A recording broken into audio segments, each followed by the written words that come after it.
The blurry thumbnails are the best thumbnails, is what I find. Well, yeah, I found that if you jump up and down and look at the thumbnail, they all look the same. This is what I'm saying. Oh, you know We're what? live. I don't. The thumbnail isn't blurry. My eyes, my glasses are dirty. John S. late tonight. Yeah, we're slacking. Yeah. Weather's bad. We'll blame it on the weather. No, just blame it on my laziness, my slothness today. I've been doing body work all day. So I hate doing body work, and I'm not good at doing body work. And so I'm using like muscles that I don't normally use. I use them like once a year. I do my body work thing. So like everything hurts. It's just like I'm dead. Yeah, what I actually just think it's probably one of the what are the 7 deadly sins, the sloth, right? Isn't that what it is? Slothiness. Well, the 8th deadly sin is body work. It might as well be. So, here's the thing that I always hate about body work. It's so much effort. And then when you put the paint down, you're like, man, that looks great. Oh man, I missed that spot. And I missed that spot. I know, like, I know.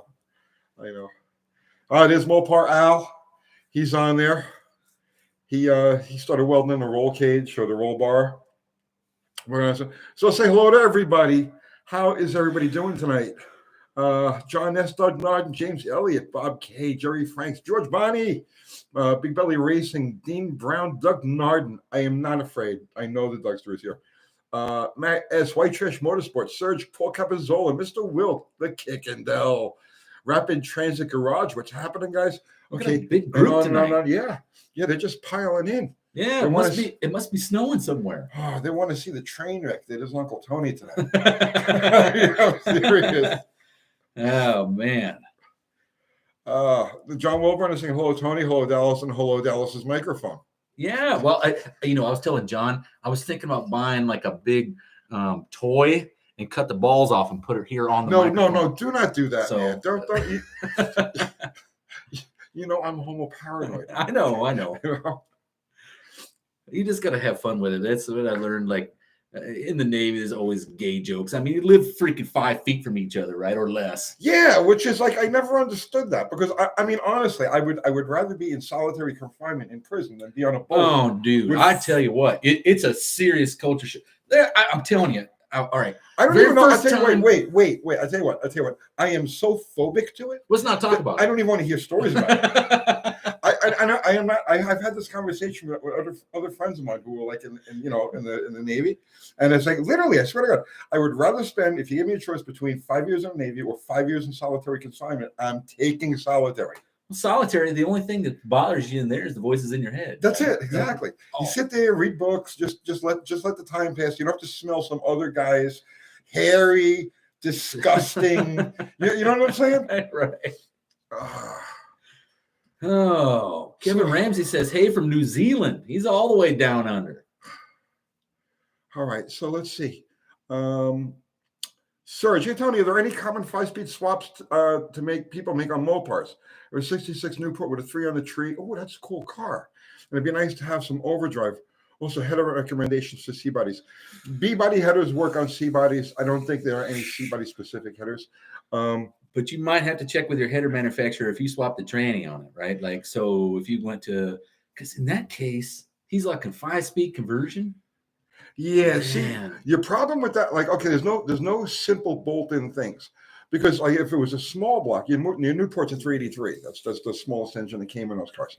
If it was a small block, you could run a T5 out of a Magnum, either a V6 or a V8 Magnum, and it'll literally bolt right to the back of any small block. But I don't know what you would. I don't know exactly. I think that's a question for American Powertrain. That's over in Cookeville, Tennessee. They have they got a lot of 5-speed swap stuff, and generally, if you're looking at a big block, T5 would munch on that sucker in a matter of minutes, especially with the weight of that Newport. I'm thinking that the best thing might be like, contact American Powertrain. They have Tremec setups for big block Mopar, right? And then what is the other options for? I don't think there's maybe a truck training. You could NV 4500. No, I have the grainy first and all that. Yeah. Well, okay. They can get say the NV 4500. Yeah, but what is he going to do for a Bellhausen? That's the thing. He's going to have to get his. Oh, there you go. That's a good answer. Matt S says, "Why not put an A833?" Well, overdrive? there you go, Matt. Exactly. 4-speed, but it's still awesome Yep. training. There you go, and it'll bolt right in. Well, he said 5 speed, so right away I'm thinking 5. Right. But yeah, he's right. Matt S is exactly right. Just throw an 833 overdrive behind it. It'll all bolt together just like it grew there. Zulu Lion, thank you for the super chat, my brother. Just curious about your favorite small block camshaft. I'm actually making a Street 364 weight. Man, you can always watch any of these tech videos. It's always the same one. Yeah, I mean, there's no such thing as a small block, a favorite small block or big block or any whiplash camshaft. Well, that's like it's much bigger. Stroker, right? Yeah. Okay. Yeah, I tell people just across the board, like with a stock engine, a low compression engine, throw a whiplash in there. They're fantastic cams. I have one. There's one in that GT that we used for the last video that we. But there is no favorite camshaft. Like your cam is such a specific thing. Like, okay, that's just, you're building a small block stroker, but what about the rest of the combination? What gear? What tire? What transmission? What converter? What's the car weigh? What is the car? How are you going to use the car? It's impossible. Like there's an infinite number of cam grinds, and so what you need to do is call a cam manufacturer. Any one of them have they all have helplines. Call them, give them all of your information, and they will spit out a profile or two for you to choose from, and then you go from there. Oh, this Danny Boyd was saying with that A833 lived behind the 383, and John Wilburn's got it straightened out. Yeah, it's not even a problem. No. I had one at one point years ago. We had one behind a 426 Hemi. It was a 513s, 1432 slicks. Car weighed like 3,800 pounds, and it lived behind that. So yeah, you won't have any problem at all. John Wilburn was supposed to remind me of something on this video. I can't remember. I don't know, but Ari's back. Oh, he says he's got his slant 6 back from the machine shop. Oh, nice. Wait, I think that one was the one that had something odd about it, right? Like it was the bore was too tight or something like that. I don't recall. It was something. Yeah, it was crazy. Unity Sport. Andy is here. My dance partner for the No Name Nationals. Green Auto Technology. Thank you, sir, for your super chat.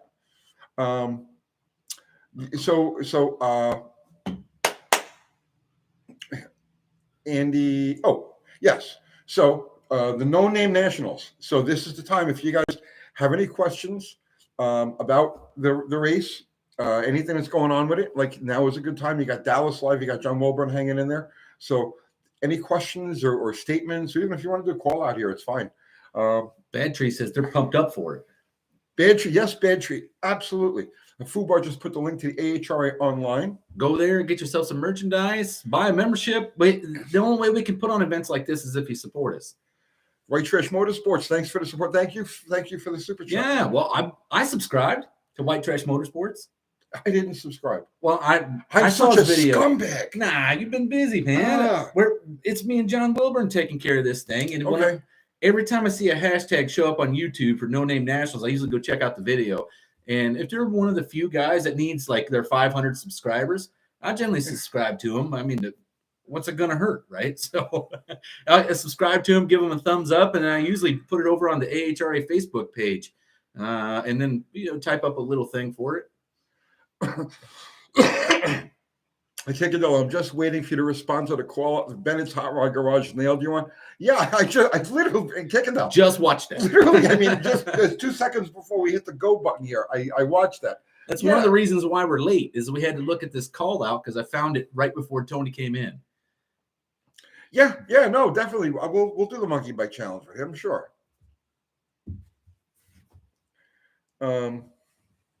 Mr. Will says, Tony and Dallas brakes are fixed on the 442. My buddy helped. He shocked the brakes, hitting the brake pedal really hard while bleeding the calipers. Is that a real technical term? Yeah, it sounds like your proportion valve was stuck. That happens. The proportion. Once they bleed down when there's nothing in them? Yeah, when he banged the pedal like that, he freed the proportioning valve. I just saw something funnier than hell. What's that? Big Belly Racing says, "Hey Dallas, is there an AHRA membership that includes a work visa to get out of communist Canada? Do I need to create one of those? Is that the only way these guys are allowed to get out?" Yes, our brothers up in Kanadistan are having all sorts of crazy issues. And so why aren't you guys overthrowing your government? Well, okay, why aren't we over? Okay, I don't know. Let's not get into any of that stuff. But yeah, our brothers in Kanadistan are having all kinds of issues and shit like that. So, oh, John Wilburn's telling me I can't use his uncle's Coleman. I was just telling Tony about that because it's a 200cc model. So we got to race the 100 cc's. Yeah, it's the 100cc, the CT 100U. Okay, no problem. We got that. We got you covered. And I should probably get you the rules too before you start cutting and fabricating, huh? I won't need to. Okay. Bad Tree saying their Nacho Kuda is out for blood. And then I think I saw that. Who is it? Who are you guys racing? Another Kuda, right? That's not the Nacho Kuda. I think that's a Nacho Kuda not.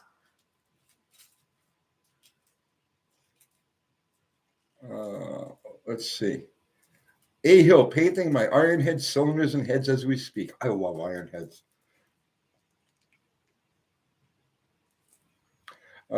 Cultured Redneck Garage. If the No Name Nationals becomes a big hit, do you reckon it could become an annual thing? That would be the plan. I mean, why wouldn't it? You know what I mean? If an event is successful, that's the whole idea. And it looks like it's going to be successful. It's just the right thing. People are very excited about it. Well, everyone I've talked to was like, man, that's such a freaking solid idea. Why didn't anybody do that before? I don't know, because they're not looking at the little guy. Hemihead 68, would you ever install a vacuum booster on a B-body with drum brakes? Why would I put a vacuum booster on anything? I don't know. No, I would not. So Abel D says, Uncle Tony Dallas, thanks for the inspiration to start my channel. Channel name Territory. Dallas, okay. You'll like my V8 engine builds coming up. Okay. For now, I'm doing small videos to get the hang of YouTube. Yeah, it takes a little while to kind of get into the groove of it. Like Tony probably doesn't know how to get out of the groove of it, but it really does take a little while to kind of get the hang of, especially if you're shooting the video yourself and editing it yourself and all that stuff. Yeah, John Wilburn saying the No Name Nationals is our Super Bowl. We have some big names coming, and that's going to be awesome. I kind of, I really don't know what to expect. This thing's blown up pretty quick. We literally got 8 or 9 months to go, but I think with as much content that's going to be created just for this thing, yes, there's going to be people seeing it for years, right? It's got its own promotional factor just to that. So I think it's going to be pretty cool. Hemihead 68, better braking ability, I would have thought. Not really. I mean, you're not changing the braking characteristics. You're only making it easier for your foot to push on the pedal, but you're not changing anything. You're not changing surface area. You're not changing line pressure. You're not changing diameters of the wheel cylinders or anything like that. You're only making it easier to push the pedal. So you're giving it maybe perceived better braking, but you're not improving the braking itself. If you want the braking to improve, like you're talking about with you're looking for it to be easier to press the brakes, right? Because that's what I'm assuming. And all you have to do is play with pedal ratio on that generally. And the pedal ratio would be everything that you need. Joe Brennan is saying, I can't wait for Casper to get destroyed.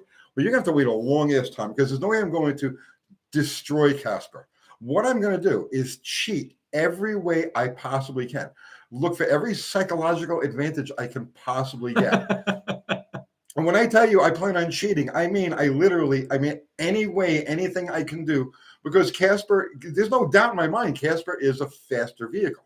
But the question is, off the trailer, one run, all right, can I get to the stripe before Casper, knowing that Casper is the faster vehicle? And I think that I can.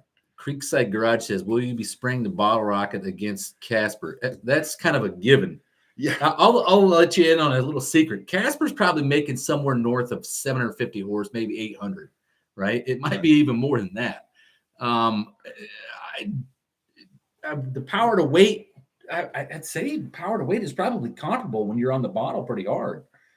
And I think there's a fighting chance for just about anybody, especially when you're doing a one and done.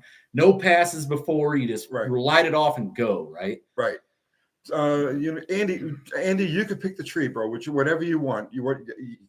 I mean, even if you want to go no tree, I don't care. It doesn't make any difference. However you want to go, bro. But yeah, I absolutely will be cheating, and I'll be cheating in ways that nobody has ever even heard of before because I've done these things, you know. Danny Boyd, yes, the No Name Nationals is an official AHRA sanctioned event. It is the AHRA No Name Nationals.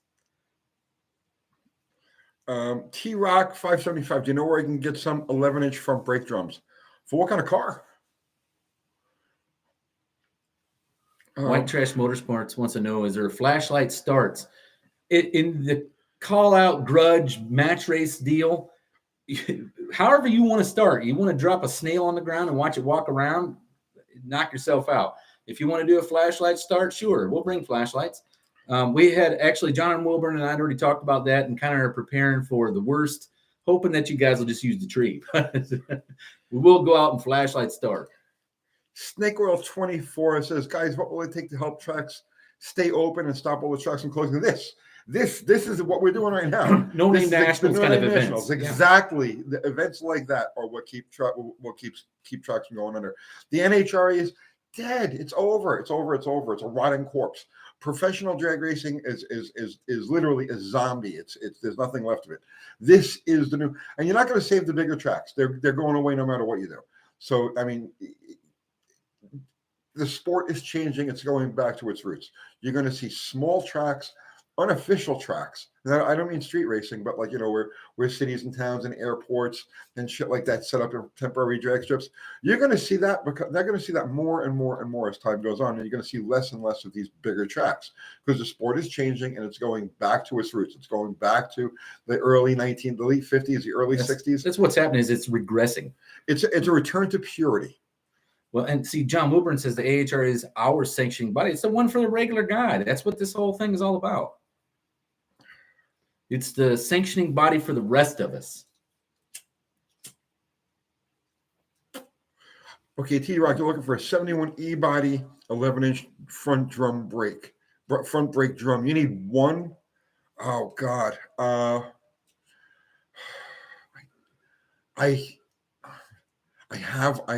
think I've got one, but first off, shipping is going to kill you.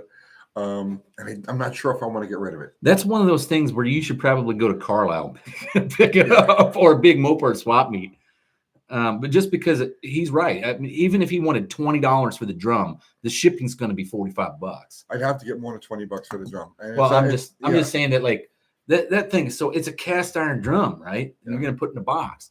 So, sorry. No, it was all right. Ruggy Shorey. I'm rebuilding a 63 Valiant drag car. I've got stock 360 auto, Ford 9-inch. How much power will it take to turn it? Well, the Ford 9-inch out of all the rear ends is kind of the biggest power hog, right? But it's a power hog, but you're literally looking at like 14 horsepower difference between all of them. Yeah.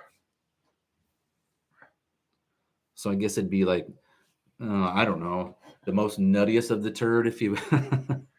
Swamp Rat, that's my brother Normal James from the People's Republic of New Jersey. They let you guys have internet access up there, huh? That's pretty cool. Do you have to wear a mask when you're on the internet? I'm sure he has to apply for what website he wants to look at. Yes. Yeah, he has to submit a request for the website that he wants to look at. Yeah. Two Hacks Garage, thank you, sir. It's Drive Hive Jeff. What's happening? Looking forward to another great Wednesday night live show. Keep up the good work. I'm trying the best I can. We planned this whole thing out like right now, like as it's happening. I don't even plan. I know that was kind of what I was implying, but right. Literally, this is how it normally goes for Wednesday. We walk in the door, set the stuff up, turn the camera on, set it up, take a picture, and we're live. There's generally like no discussion about what we're going to talk about. Oh, and speaking of that, wait, Joe K wants to know how it works for spectators. I think they're going to have for this event, they're going to have seats. Yeah, we have seats. Yeah. And you can buy spectator tickets at nonamenationals.com. And if you pre-buy the spectator tickets, they're $15. And if you buy them at the gate, they're $20. So the good thing is you can buy 2 days worth right now. And so save yourself $10 total. But here is something that I was going to talk about. Like I was looking at, you put out a video this week about guys saying, hey, I'll send you my hokey fuel saving equipment, right? And test it out. And I'm like, I had this freaking brainstorm. Oh, wait a second. Before you even go any further with that. I don't want any equipment. It's not about No, equipment. before you go, Green Auto Technology. Thank you for the super chat, Green Auto Technology. Package arrived today. When will you test it out? Oh, Jesus. Hang on. Let me go check the mail. You want to? I'll be right back. Oh, okay. Well, I'll hold this over myself. Anyone got any questions about No Name Nationals?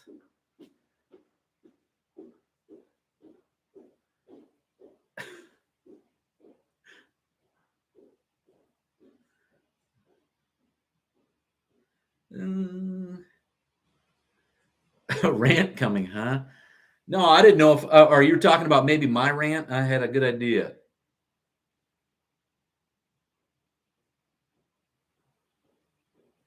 Well, thank you very much, Mr. Hemmyhead68. We try to do good work.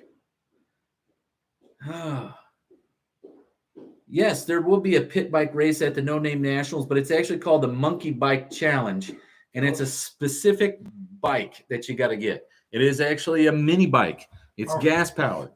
All right, so we're going to do a live unboxing here. Oh, man, how does this thing look?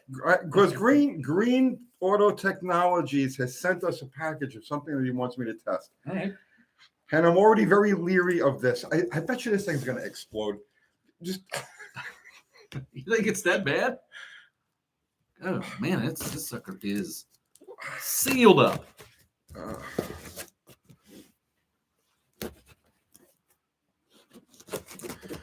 Hey, you know what we need? We need like a male person, like on Mr. Rogers' Neighborhood. You know, it could be a glitter bomb. People are saying glitter bomb. Well, we'll find out. Well, put your face over that. It doesn't appear to be. Oh, it says enjoy. Oh, jeez. Uh-oh. Is it a box full of cash? Here you go.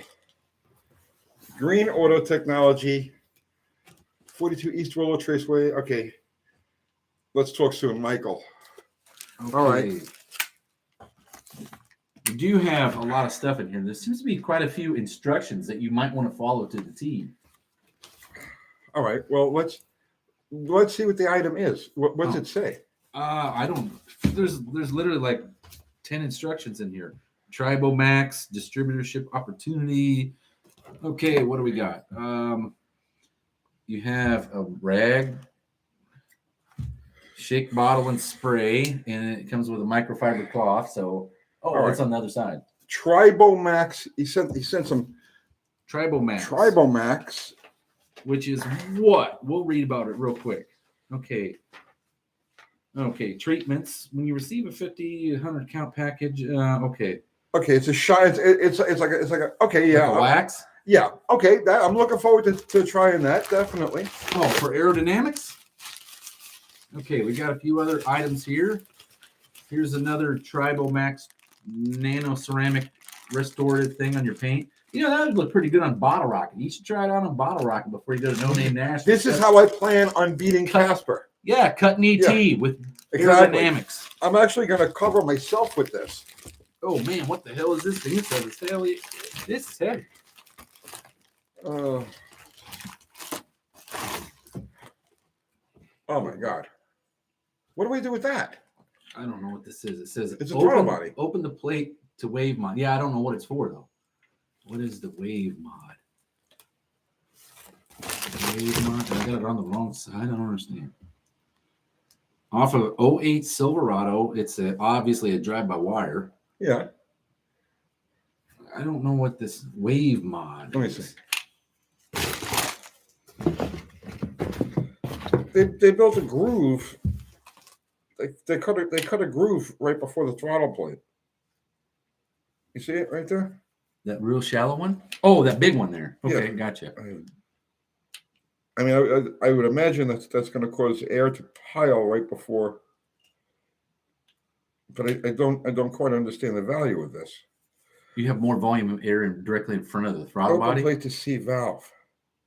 Okay, but I'll agree. Green Well, auto. maybe there's something we're missing here. Yeah. UTG, howdy neighbors.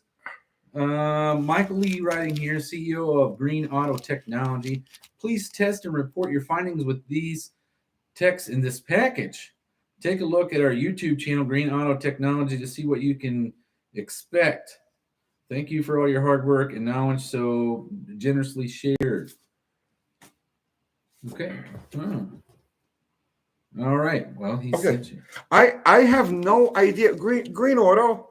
What do you want me to do with this thing? I have nothing that's even close to compatible with this. I don't even know anybody that has something like that. Raises vacuum to 27 inches for complete combustion. But what do you do once the throttle's open? Dryer vent exhaust. So you want me to hook this to a dryer vent exhaust? Oh, and then measure the SCFM drop? I guess. Can you do that without a differential meter?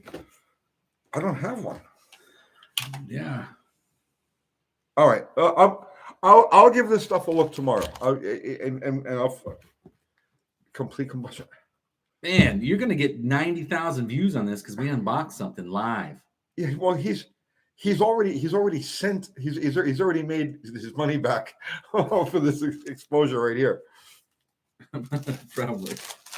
So go to check out Green Auto Technologies and see what they got. I'll give this stuff a look tomorrow.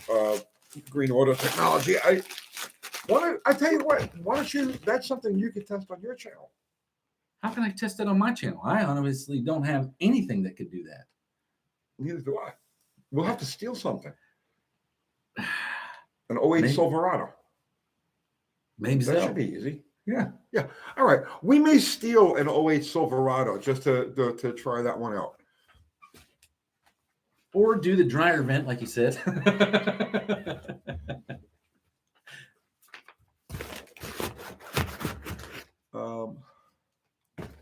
Make it into a poor man's exhaust cutout. Yeah, you could do that. Yeah, that would work. Man, I didn't think of that. Maybe we should start going to the junkyard and nabbing all these 3-inch ones and then just make exhaust cutouts and sell those instead of YouTubing. Yeah, I mean, if you put 12 volts to the stepper motor in there, it's just going to open it right up. open. Yeah. James is saying, Swamp right there, they opened King Tut's Tomb live, and that didn't end so well. He wasn't even in there. Bennett likes those things. Yes, he does. What year is Bennett?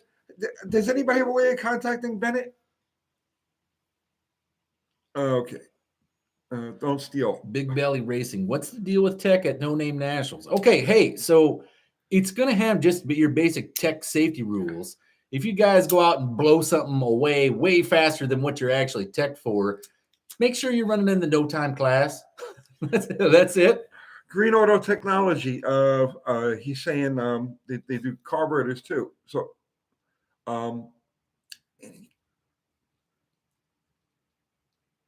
okay, we do carb mods the same. Any gas motor. Green Technology. Why don't you do this? Why don't you send me a carburetor, and I'll even send it back. That's no problem. Why don't you send me a carburetor that I could put on that same car, that GT, that 67 GT? Just any. I actually, it doesn't matter. Square board, spread board, doesn't make any difference. Send me a carburetor that's been modified that way, and then I can give it a good test myself. If not, I'm going to have to talk to Jim Bennett, and if he's not drunk, he might be able to fit that onto one. I think he has something that will fit on. This throttle body you just sent me. Mike Ivan is asking, is the No Name National going to be quarter mile? No, it's an 1/8 mile track. If you go a quarter mile, you're going to be in someone's living room. Oh,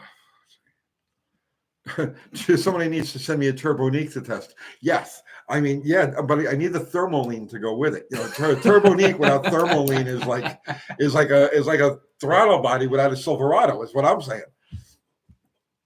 You should have just sent the Silverado in directions on how to modify the throttle body. That would have worked better. Yeah, seriously. If you had just sent the Silverado, we would be way ahead of the game. Can you use that vent to fix the next Pope? Can you what? Use that vent to pick the I'll next pick the Pope. next Pope. 4 tracks. Thank you for the super chat. 4 tracks. Hey, Tony, I did some trading. I got a Magnum 360 AX15 for my 76 Celica. Any mods that would be good for power reliability for a drift street cruiser? I'm just bolted. Just stick it in there. I mean, a 76 Celica, those things will light. That's a small car. Yeah, that thing's like 2,700 pounds. It's going to be pretty freaking fast. Yeah. You're not going to do nothing to that, man. Just bolt it in and make smoke.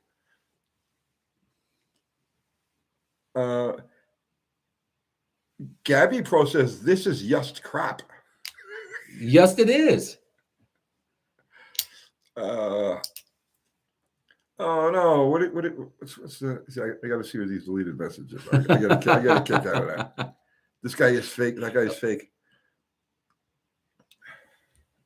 I like the trolls. Huh.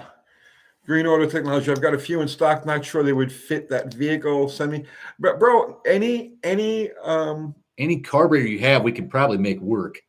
Yeah, it doesn't matter. But I mean, if any Holly, any Carter or Edelbrock, I can just stick that right on a car, and that would be easy for me to do a back-to-back test and actually evaluate it.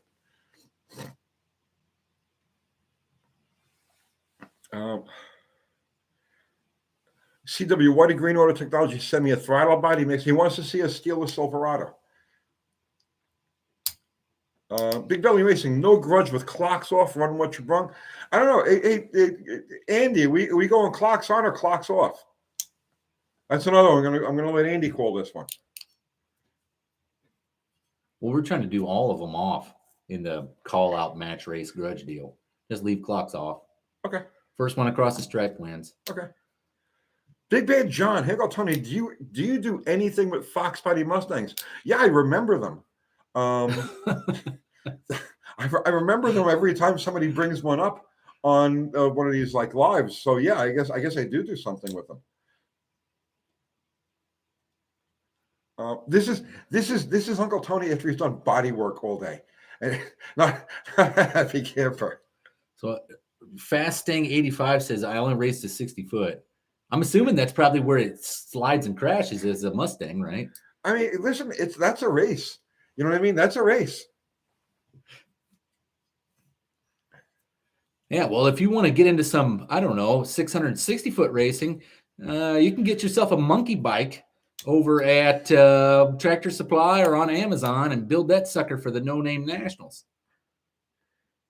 Kerry Whitten, scared to show times. Who's scared to show times? No, we're just leaving the clocks off for what I like to call plausible deniability.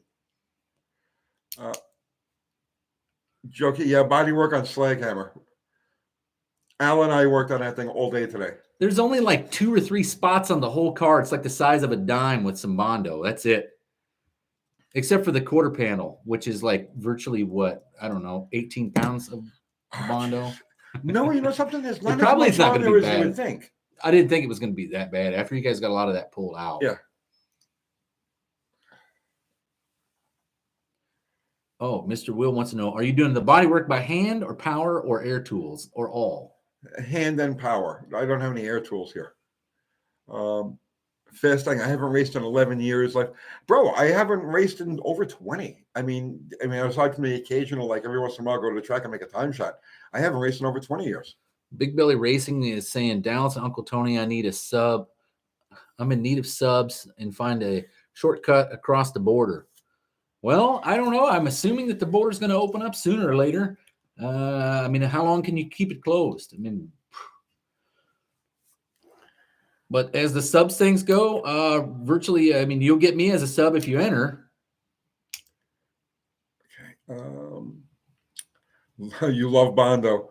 I've been using this stuff called Halftime the last couple of cars that I did body work on. And it's called Halftime. I can't think of a company that makes it. It comes in a tube, right? And this stuff is fantastic. And I forgot how brutal real Bondo is. So I went to Walmart and I bought a couple of gallons of regular Bondo, right? Because nobody around here has the Halftime. I like the smell. I love the smell. Oh, Jesus.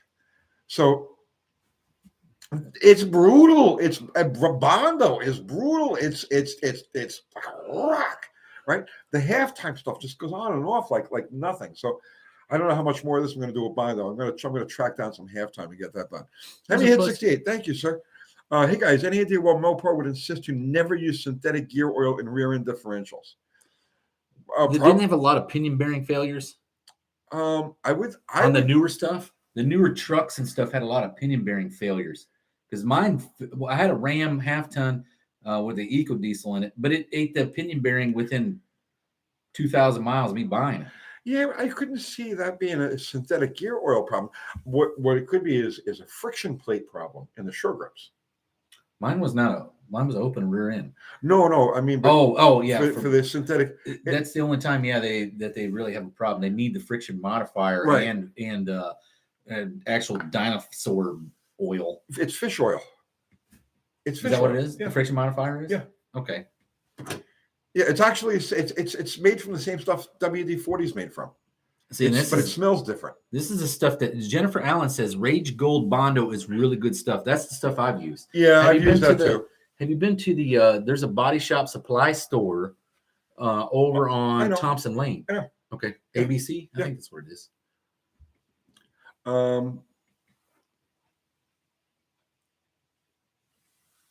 Let's see. If you don't skim a 2-part putty, it'll bleed through. Mopar Al says, I had a hell of a headache today from all the Bondo. Bro, I'm like, yeah, I'm all Bondoed out. I am going to find like that Halftime shit. I'm going to finish up what we got on the car now.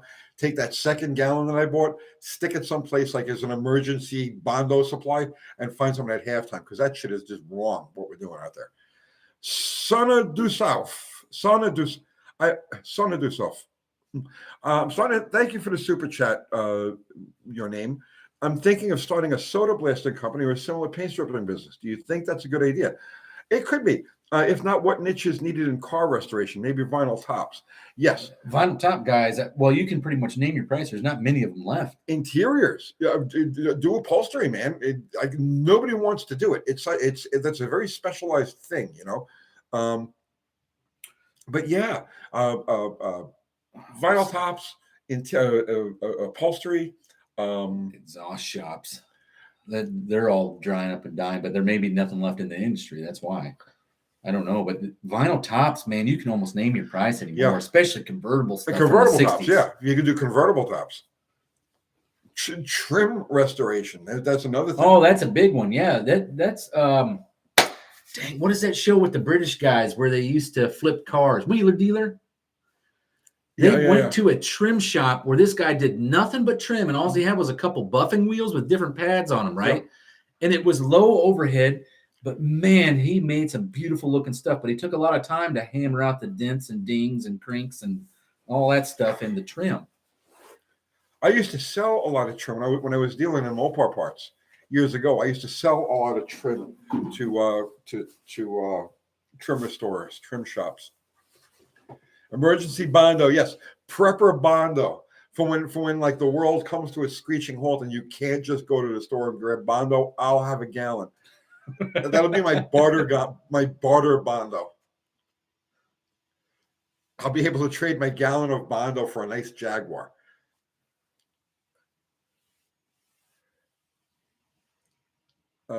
Let's see.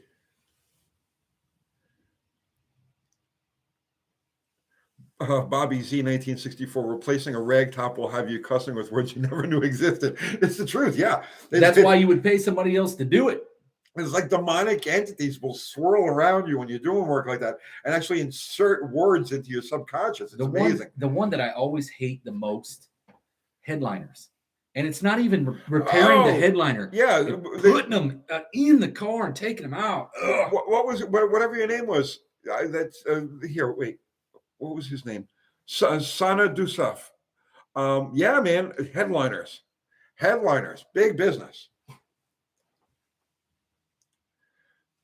That's what we should do.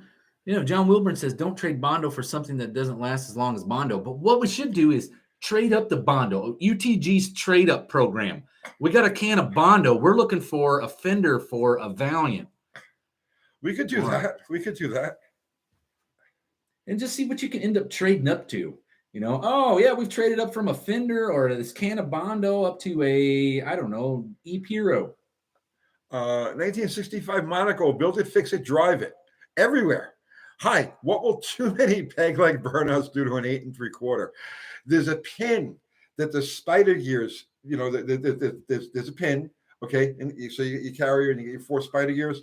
So you get 2 outer spider gears and then the 2 upper, the 2 upper and lower. Well, there's a pin that goes through those spider gears. And that pin will start wearing through the carrier. So you'll end up with like an oblong thing. But here's the bright spot of that, okay? If you do enough peg leg burnouts that you slot that hole enough, you'll have this crazy locker, okay? I'm not joking about Who knows this, when okay? it's coming on? I am not joking about this. You'll have the most intense locker ever, okay? Because what will happen is when you really put the fucking, the oomph to this thing, that pin will shift forward, jam the spider gears together, right? And it locks right up. You think I'm joking about this, okay? So yeah, abuse your peg leg 8 3/4 until it becomes a locker, and yeah, you'll love it. So here's Mike Batista. I do show cars. Last car I did was a '66 Nova SS 327, sold for $50K US dollars. I hope you reported that to Uncle Sam because you just did. Yeah. Right. Oh, there's another super chat. Old Blue 426. Thank you, sir. I have an 1885 Dodge D150 3.7. I'm planning on doing a 6.7 Cummins swap. What do you think? I tell you what. Why don't you? First off, I need that 225 that's coming out of your 85. I'm looking for one exactly the engine that's coming out of that truck. If you're local to Middle Tennessee, let me know. That's a half ton too, right? So make sure, find out what that 6.7 Cummins weighs before you do that, because I don't know if there's springs available for a half ton that can handle that. Well, I'm going to tell you for sure that I know that Jim Bennett is doing one there now. It's a I don't know what year it is, a 72, 73, but the engine bay is going to be approximately the same size. To do that Cummins swap, he had to extend the nose of the car, like the truck, like 4 inches or 5 inches. Go to Jim Bennett's Hot Rod Garage, that channel there, and search Cummins swap, okay? And then you should see a thing on there. But to make that engine fit with everything around it, with a radiator in front of it and all that, they had to extend the nose something like 4 inches. Zach's Mopar and Mashed Potato says, I got an 83 slant for my truck, 80,000 miles. Okay, are you close to Middle Tennessee?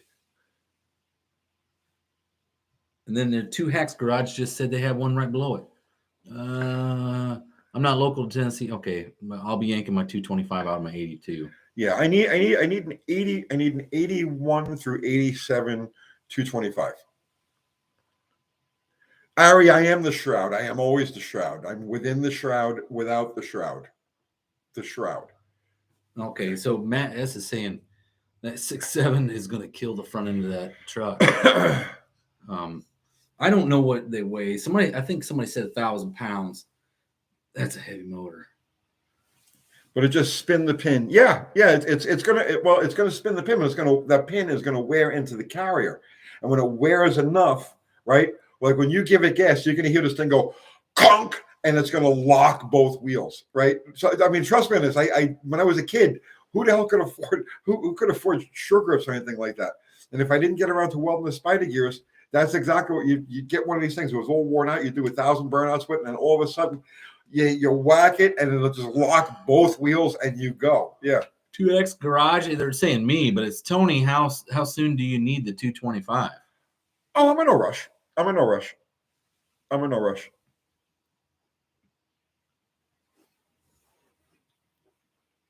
In this because some car says the 6.7 is 1,400 pounds.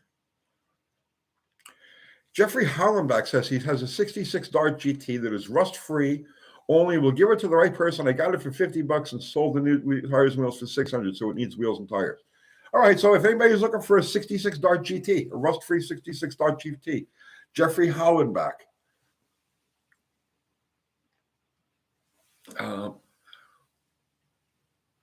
Let's see. Is there a fuel pressure regulator that actually lasts?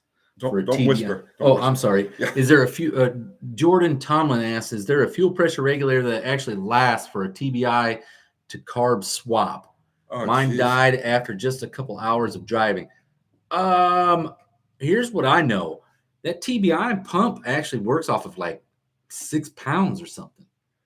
And almost every carburetor I could think of would actually handle that. No TBI runs off of 6 pounds. They're low. Whatever they are, they're low. No. It's going to be at least 30. It's going to be like between like 28 and 35 pounds. No. These things are like low. On what kind of car? I don't know. He's saying TBI. I'm thinking GM TBI, but yeah. Okay, Jordan, here's what I would do with something like that. Okay, use a mechanical fuel injection return system, right? Use a jet, right, and do it that way. Instead of going with an aftermarket, TBI, a regulator, make your own. It's probably the methanol in the fuel that's actually doing it. I don't know. I don't know. So yeah. If I was doing it, I would just use a regular external pump. I wouldn't bother with the TBI pump. But if you insist on keeping that pump in the tank and running around it, I would build a return system and meter it that way. Oh, well, there's a bunch of pressures flying up. Yeah. 15 to 20 pounds. 28, 14. I thought the GMs were like super low. GM, this is 14 pounds, 13 pounds on GM TBI after the regulator.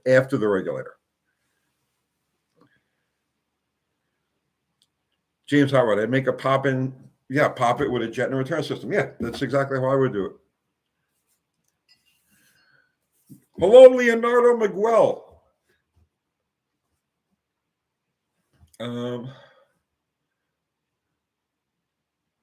Let's see.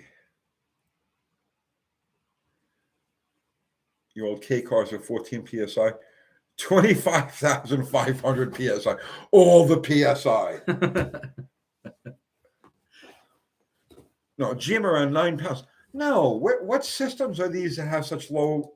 The GM TBI is really low pressure. It's not like when I was doing electronic fuel injection, they were all in the 25, 28. That GM TBI is low, real low. The pumps are completely different. Now, if you use a TPI, it's up there like, 40 pounds or whatever. Okay.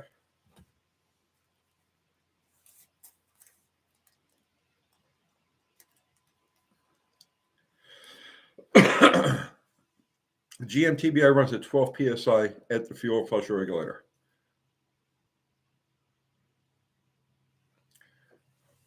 Joe Brennan, how much fuel pressure could an Autolite 4100 handle? All carburetors figure between 6 PSI to be safe. Hollies with the good needle and seat, you can go to 7, 7.5. Quad-Jet will usually do like 8. They're pretty good. Don't they handle pretty good? And I think thermal quads actually handle fuel not too bad. But you definitely don't want to generally run them up there that high. You need anywhere from 4 to 6 pounds.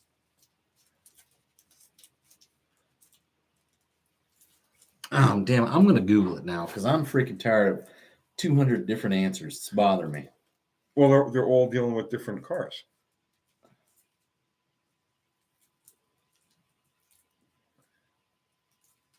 Jeffrey Holloway, how much is the fuel pressure on a Holly 750? You go 7.5 pounds on a Holly. Keep them between 4 and 6, and you're going to be fine. It's not enough. It's not enough. The Holly needs that little bit of extra fuel pressure because of it has to fit through small orifices going through the needle and seat. And the star? Yeah. Well, it needs a little bit of extra pressure where you don't have that on the Quadra-Jets and you don't have that on the Carters or anything like that because it's more direct. It's a big direct fill. Yeah. Okay.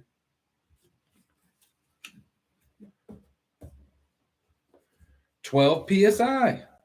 The fuel pressure regulator is set for 12 PSI. On what car? on the GM TBIs. But if you have a 94 and 95 big block Chevrolet with a TBI, it's set at 30 pounds. With a service range of 9 to 13 PSI being considered good.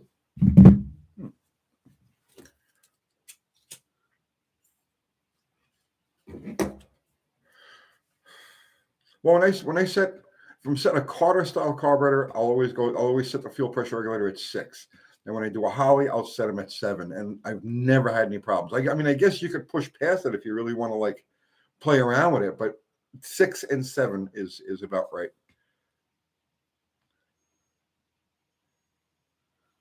So Bruce Sherrill saying Dallas, the no-name drags are going to be huge. Will there be plenty of room for everyone? Bro, right now, yes. If we hit our max limit, it's probably going to be pretty tight.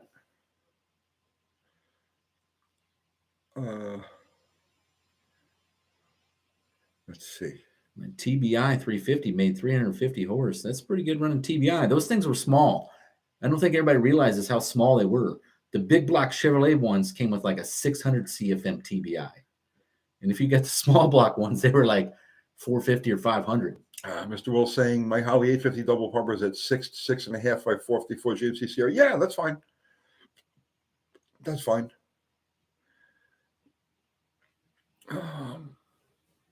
Yeah, TBI chokes them down pretty good. Jordan Tomlin, I may do that mechanical pump swap. It just seems like the most reliable option. Yeah, it's simple, man. It's simple. John Wilbur is saying we sell spectator tickets until the fire marshal makes us stop. That's exactly what our plan was.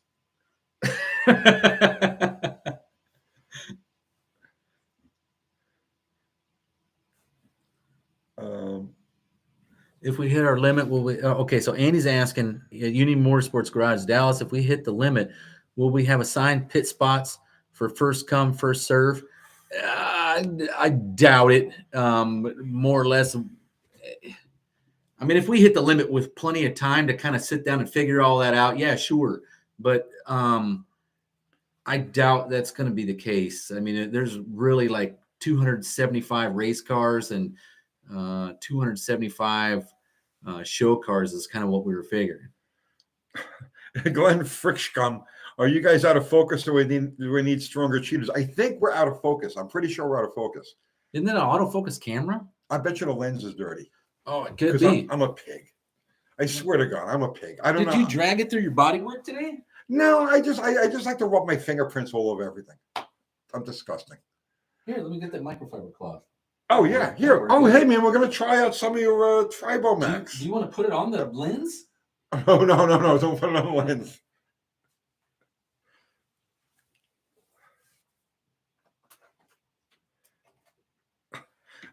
Need Metal wants to know how you're feeling after since you've had the coof. I've been smelling things that aren't there. COVID? Are they good things? You know, I'm not supposed to say it. They'll censor us. Oh, really? Oh no. Oh, okay. Hang on. Be careful. Let me pinch this wire down so it doesn't move. All right. How are we looking now? Better. Oh my God.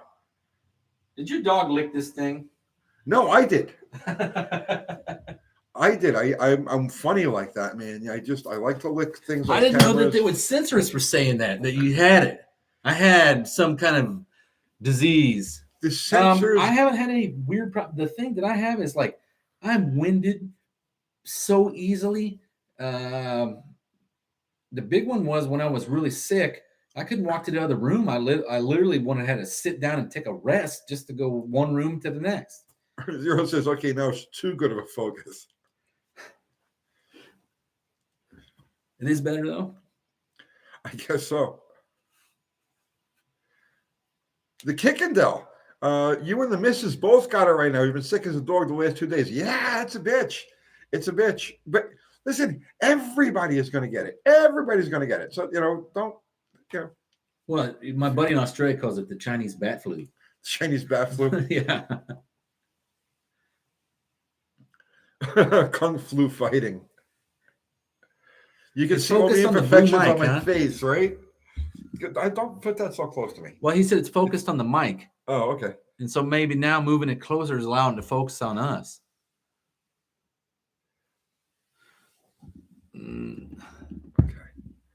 Okay. Yes, Hemi had 68. He had it.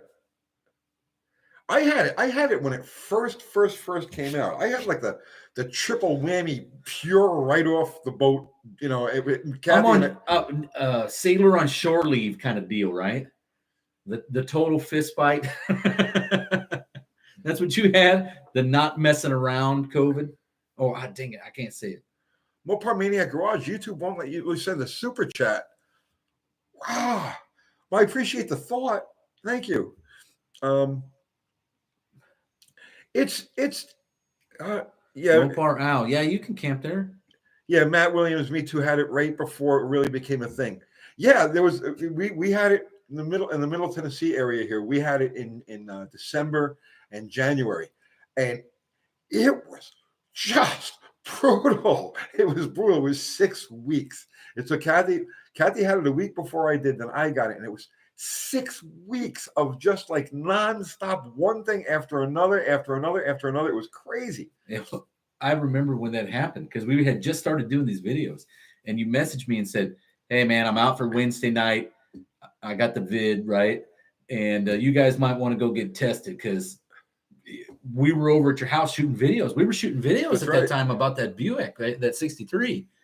And I'm like, oh, crap. Well, I'm not going to get tested because if I get it, I get it. I already know what it is then at that point, right? And then nothing happened. John Wilburn, thanks, man. It's him. Super chat works fine. I got sick in November of that year before all of this crap came out, right? Like I want to say November of 19. And I mean, it wrecked me. And I like, holy cow, I hadn't been this sick in years. Frank Katsinis, going to Tennessee, do the people accept you being Italian, and are you white enough for them? I want to move, to Tennessee, and I'm scared of being too Southern European. You're gonna be fine, man. Yeah, no. When I first got here 20 years ago, I was an oddity. Okay. But this city that I'm in, Murfreesboro, was a little bit different then. It was just at the very, very beginning of its growth, artistic and trendiness. So I was an oddity, right? I was an oddity for sure. But I wasn't like discriminated against oddity. It was just like, say something Italian or say something New York or make things with your hands, right? So it was cute because they weren't familiar with the culture, only what they had seen on TV. But it's completely different now, man. It's completely different. We have this is a melting pot. We have everybody here. Yeah, here is pretty broad and diverse, I would say. Did you know that this town here, my wife is Laotian, right? Which you already knew. Well, the Laotians were here before anybody. Right. They were brought here. Well, no, they weren't here before anybody. Well, I mean, they were here before the population. Oh, yeah. They were brought here, and it was one of the towns that they were dropped off in when they were evacuated from Laos when the government was collapsing. Are we going to get shut down for saying that too? No, you should be all right with that. Okay. Rick Shim, thank you for the super chat. Taking my 73 Charger on a power tour eventually. The original wheels are on 14-inch Honda Civic. What size wheel tire do you recommend? The 73 Chargers, those cars need a rim. 15 by 7s. That car would look best, in my opinion, with a set of 15 by 7 rallies. I tell you, you know what? That's one of the fuselage body style, right? Yeah. Man, those look so good on Krager SS. Krager SSs are another good one. Oh. I don't think the Keystone Classics really fitted too much. They made the car look a little too foofy. But yeah, I would say, yeah, Krager SSs or 15 by 7 rallies. But that 15 by 7 size is just right for that body. Slot mags look good on them too. What did I see here? Auto 1303 says, Tony Dallas, do you use cast or chrome piston rings in your engine builds? Pros and cons of each. Oh, I generally use cast. I have used some mollies in the past. The 400 I did in the Suburban, I used mollies, but I generally just use the cast rings. Drawbacks of them all, or positives and negatives. Casts are going to seat within minutes of you doing it. You're going to see sparks flying out your exhaust when you're seating the rings when you first started in and break it in when you first started up. But I really don't see any benefits for if it's a home build job of any of the other rings. Tony kind of smacked me around a bit, especially when it was coming to mollies, because I was putting mollies and stuff. But I really think cast rings work pretty good. I've never had them not seal. The problem with molly rings is that the hone finish has to be real has to be perfect. Yeah. Or like literally the molly is off the rings before it's even started. You know, you could kill molly rings just cranking the motor over by hand. Well, I screwed up a set of molly rings trying to install the pistons with the old sleeve. Right when you put the sleeve on there, and it would bind up on the piston, and just that lip inside there, that one little lip, would peel the molly. Old Blue, no, I live in Oklahoma City, so this 225 slant 6 to cam walk broke off the oil pickup tube, and I didn't save it in time, so it's going to need a lot of machine work, and it's spun the main bearing. Okay, let me ask you a question. You could help me out, Old Blue 426. Do me a favor, right? I need one rod out of that motor. You send me the piston and rod. That's no problem. I'll pay whatever the shipping is. But I need a piston and rod. I need a rod out of that engine so I can put mine back together again. And was yours damaged in the dart? Yeah, I've got one rod that's all tweaked. It's blue? Yeah. Or bent? Bent at the top because it spun that bearing. Oh, and it eject the rod over. Yeah. Old Blue, if you can send me a rod, right? Name your price. Tell me what you got to get for it, right?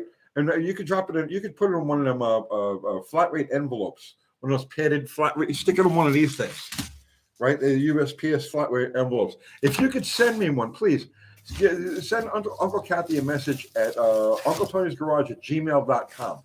And make sure it has like greasy handprints on the outside and all that good stuff. No, I'm kidding. Did I ever tell you I bought one nitro piston from the Nanook fuel altered, and I tried to bring it on a plane? Oh, dude, talk about dogs freaking out because they sniff out stuff, right? You get nitro on this piston, right? Yeah.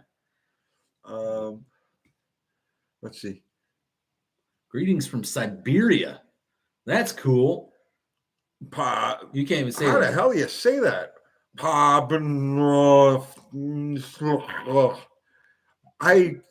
greetings.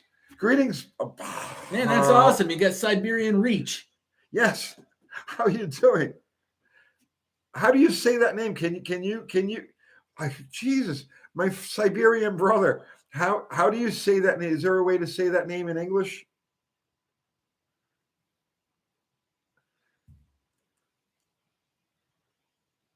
There's a bike I almost bought. It's right now. It's on Facebook Marketplace here in Tennessee. Well, thank you, Old Blue. I have no problem paying you for it, though. I appreciate it. Just stop sending me money. Send me a rod. Thank you. Uncle Tony's Garage @gmail.com. Put in the subject line rod, and Uncle Kathy will get your information. You know, I went to Vladivostok in 1998, maybe. Man, you want to talk about it? Now, somebody was talking about how they drink vodka there. They drink vodka like it's water. Yeah, they put it. Oh my! They put it in baby bottles. I'm as a sailor, and it's like, oh, I'm so wrecked. I haven't even got off the pier yet. But the other thing was, like, at that time, the ruble was so worthless. You could literally be walking around with a basket full of rubles, and somebody would run up, grab the basket off your arm, dump the rubles out, and run off with the basket, right? It was that bad. The money was worth nothing. And it was right after all that stuff was crap. You know, like where the economy tanked and you had the wall come down. So, oh, man, it was rough. VCMD Propulsion. Did you ever read my comment on your video about are the alternative energy people the dumbest on earth? I love that video, and it's so right. Trying to ask before my comment flies to the moon. I don't know if I read it, my friend. I went through the comments. You know, there's over 2,000 comments on this thing, and I went through them in spurts. I don't have time. I honestly don't have time to go through the comments like that. So I don't know if I saw yours or not. You know, somebody said, Swamp Rat says we need to send that guy from Siberia a ticket to the No Name Nationals.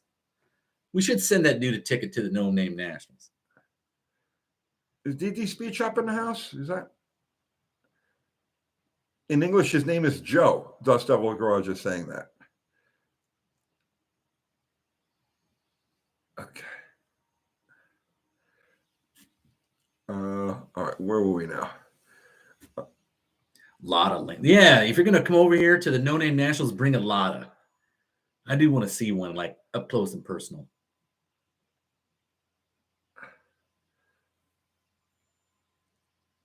I'm trying to see if he said anything about the comment there. Explicit Jeans. Thank you, sir, for the super chat. 2 Lane Blacktop, American Graffiti, DMCL, or Dirty Mary, Crazy Larry, pick one. American Nitro. The American Nitro, but it's not on the list. No. 2 Lane Blacktop. 2 Lane is pretty good. American Graffiti, I could literally watch every day of the year. I could watch that movie every day. Well, if he's going to participate, yeah, it'd be 500 subs, Roger Isabel. But you can come spectate. You don't have to have any subs or a channel. DMCL.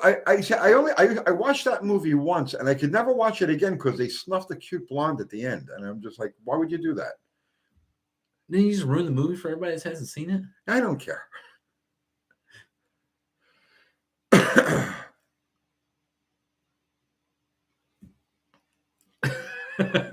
Jason Fitch, did you read his comment? DD's Speed Shop will inspire you to work on your car like an episode of Hoarders will inspire you to clean. Obu, it's Uncle Tony's Garage at gmail.com. Best supercharger kit for a Fox body. Ian Thornton. Man, I hadn't even kept up with the supercharged Fox body stuff in a long time. But if I would have to go on a limb, I would have to say Kenny Bell used to make one that would fit on a Explorer lower or a Cobra lower or whatever. And it was badass. I don't even remember. Was it Blowzilla? Maybe that's what it was called, Blowzilla. But that's one I would be running.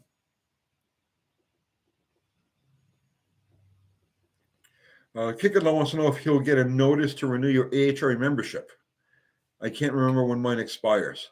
You normally do get a notice of when it you might want to check your what is it, the spam filter or whatever, and make sure it's not in there. Why don't you just go to his house and bring him a fresh membership form?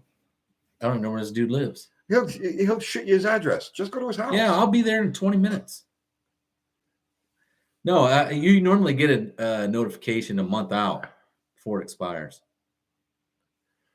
Argyle sucks. Tony, someone once told me, I think it was Ed Hamburger, to grind a 273 block to give clearance for the larger valves on a 340 head.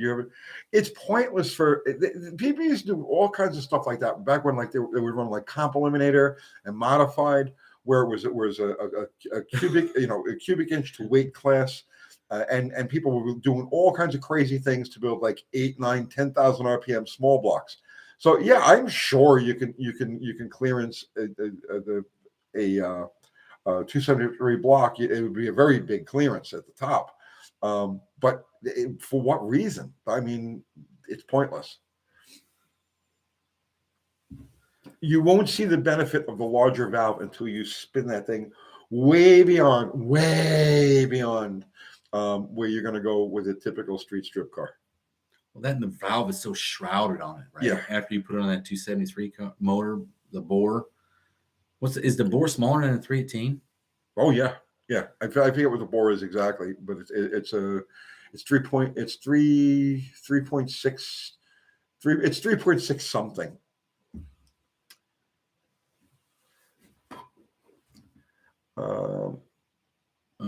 Roy Ferntop says we used to put 307 heads on the 350. That's just for the chamber. They increase the compression. Henry Frickle, your straight front axle needs an early Hemi.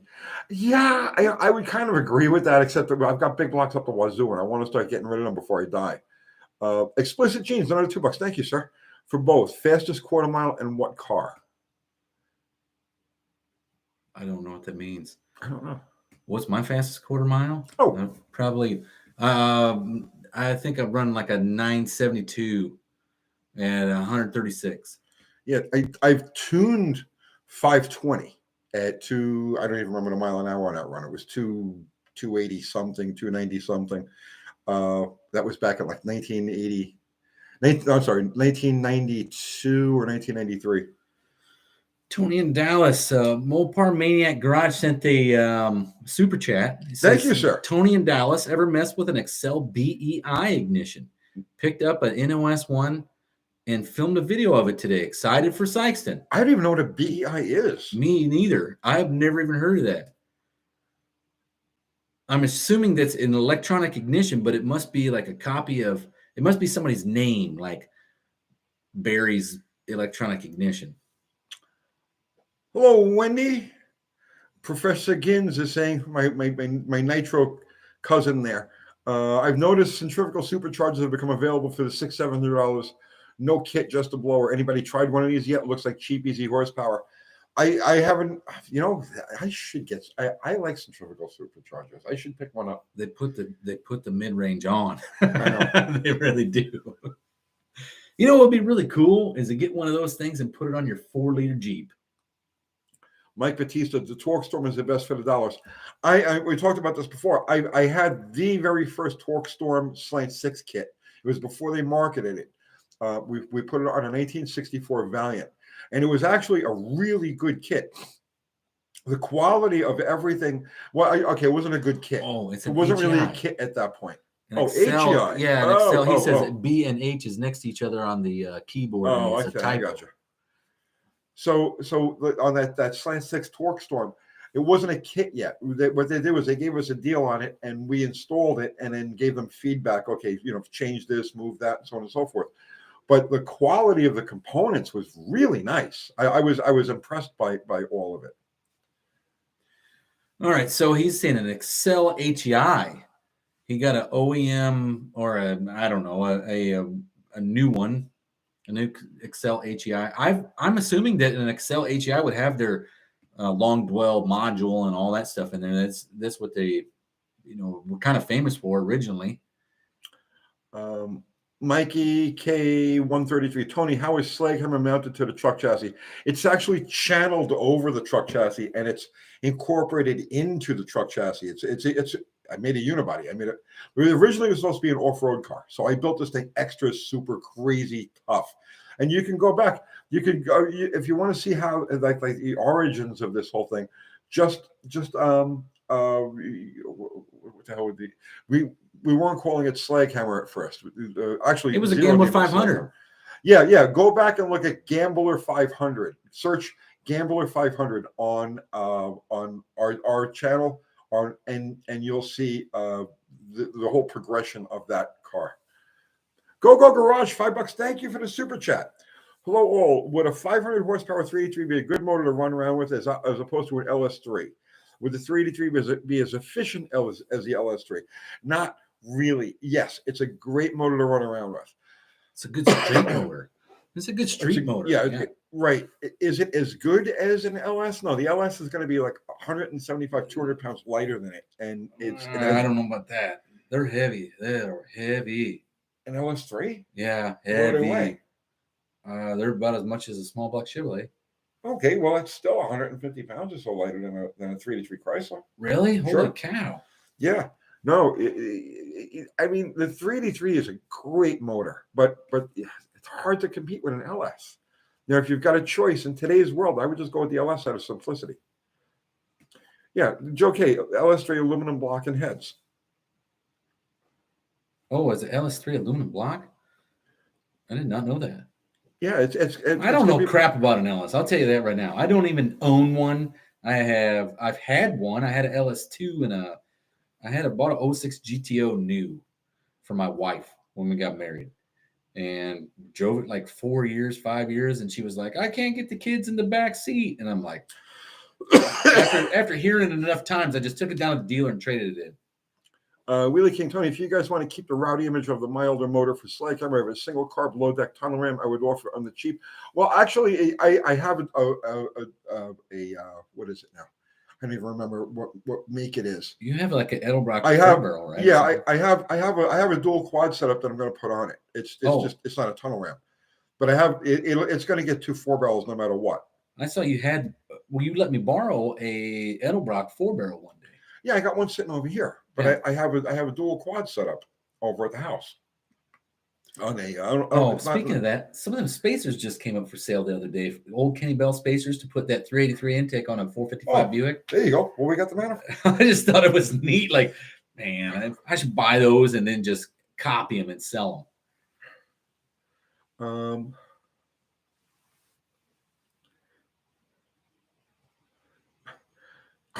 VCMD, can I fill my head chambers with concrete up to the compression ratio? I think I'm onto something for sure. Well, I tell you what, no concrete. No, you can't. No, you can't fill it with concrete, but you can fill it with weld.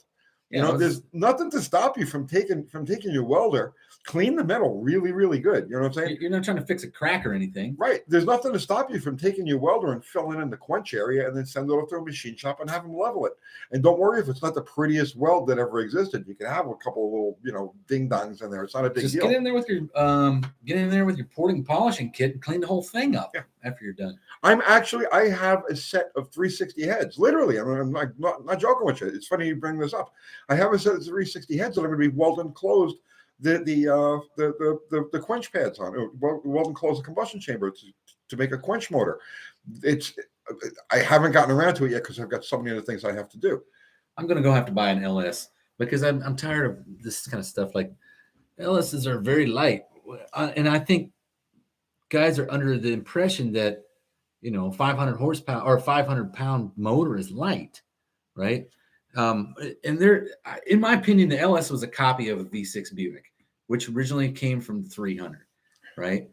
It originally came from the 215. If you go back and watch Tony's video where we did the history of the 215 V8, we explained the whole entire, essentially the bloodline of that engine. But the LS, in my opinion, was a copy of the Buick V8, and it is inherently light. It's 150 pounds lighter than a small block Chevy. Jason Fitch, no, I don't have an LS in my Suburban. I got a 400 Buick. VCMD propulsion. Oh, that reminds me. Back in the day, someone would weld washers on pistons to up the compressor. I mean, aluminum washers. That's the only way I could see that working. Wheelie King, I have epoxied a ton of ports and two-stroke before. No reason you couldn't weld a chamber. No, I've welded. I've done it. It's not a big deal. I've done it numerous times. The LS3 is the aluminum block, right? He's saying 418 pounds. You just get in there and just lay bead after bead after bead after bead, shape it, grind it however you're going to grind it, and then send it to the machine shop and let them surface it, and boom, you've got a closed chamber head. Like it really is that easy. There's nothing to it.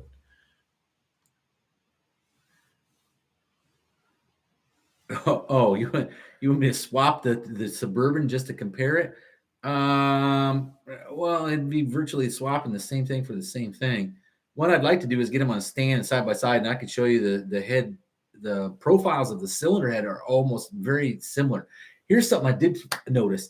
I found a set of stage 2 V6 Buick heads the other day on eBay, and I can get them complete for $700 each, right? Which is cheap as dirt. But I was really considering, like, if I could get 3 sets of them, I can make a set of small block Buick heads stage 2. Fart King wants to know, is it worth putting aluminum bolts in non-stress areas? It depends how fanatical you are about weight loss. I believe that it is. I'm one of those guys that every little thing matters. Every little thing counts.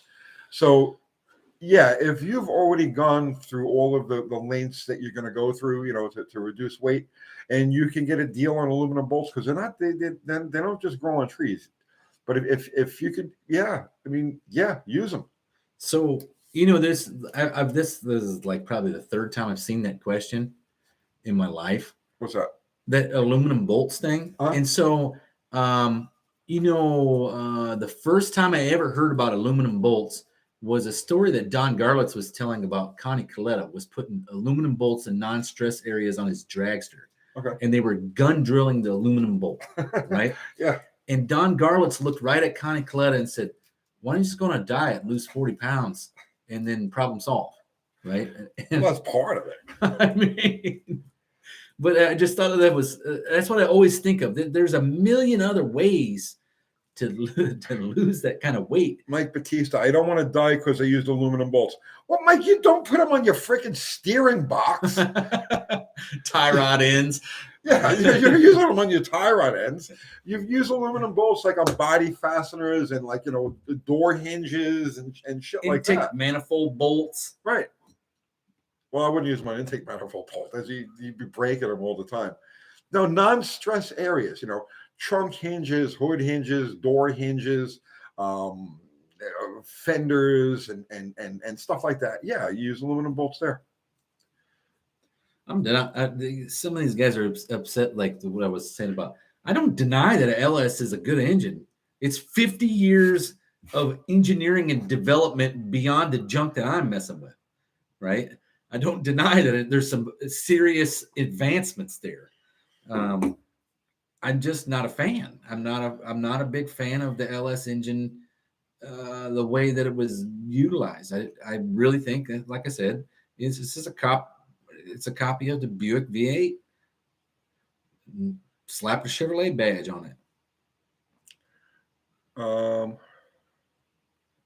Let's see. Brad Yelich. The tires on my Harley Davidson are 12 years old. Is that risking life? Not if they're in good shape. Yeah. No. I mean, if they're not crazy dry rotted and you've got tread on there, no, you're probably fine. And I say this, and he goes out and he gets snuffed tomorrow because his tire came apart. I wouldn't think twice about it. Don't they use plastic intake bolts on some setups? They use plastic intake manifolds on some setups.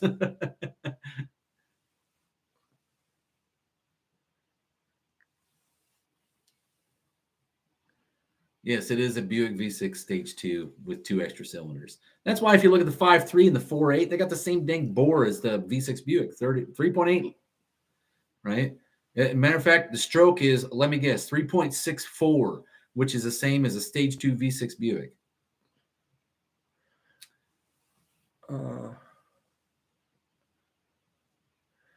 Wheelie King, there is an entire market in the two-wheeled world for aluminum and titanium fasteners. Titanium axles were a huge deal.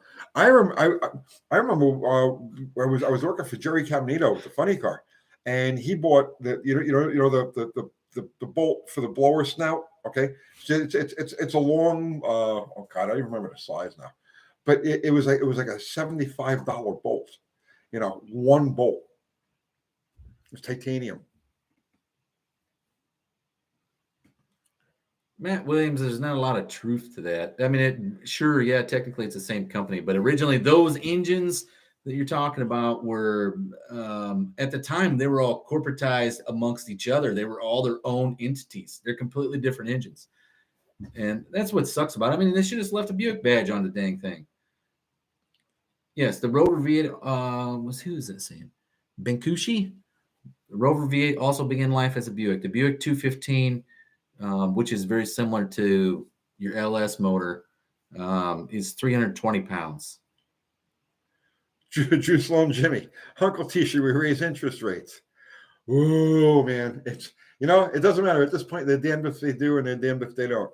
They raise interest rates and say goodbye to any semblance to a real estate market. Forget about it, just say goodbye to everything. Okay, and if they don't raise interest rates, well, hyperinflation. So it's like, pick one. It doesn't make a difference. Damned if they do, damned if they don't. Either way, it's going to be an interesting ride. Who doesn't? I see conspiracies. Why don't you like the 360 for performance? It's not that I don't like the 360, but in my experience, the 340 is a stronger motor. I'm not a 360 hater at all. Yeah, so GoGo Garage is saying the Motown 2 LS block is a small block Chevy with LS heads. This is the hybrid, and that's the big thing that they did between the Buick and that was the bore centers were actually, the spacing was the same as a small block Chevrolet. That's where it was. When they say clean sheet of paper, that was the design. But if you go back and look in like the 80s, the Stage 2 V6 Buick head is what your LS head is. Wheelie Kings, I was sad to see you guys are not going to do ladder bars on the Slag camera. I tell you what, the reason being is that Al wants to drive this thing, right? He wants to go, and the only way to do effective ladder bars on a leaf spring car is to use sliders, and I just don't see that as being a long term. It's not the kind of thing you want to just go out and you don't want to drive with that on there, right? You know, it's a great drag racing setup. It's a great like street racing setup and like a round the town thing. But he wants to go like 1,000 freaking miles, 1,500 miles, right? I don't see that slider setup being happy. You know what I mean? In that kind of use. So that's why I figured, well, let's just make it more conventional with a pinion snubber.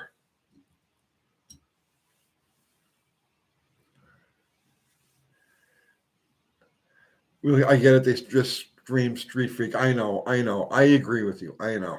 You know what else would scream Street Freak?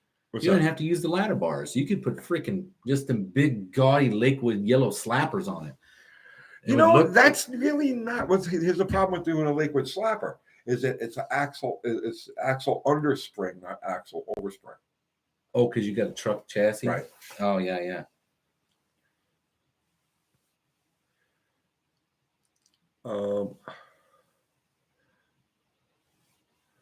Although that could be a neat project. Making a set of stepped slapper bars. That fit below on that low hanging axle? Yeah. Well, think about that.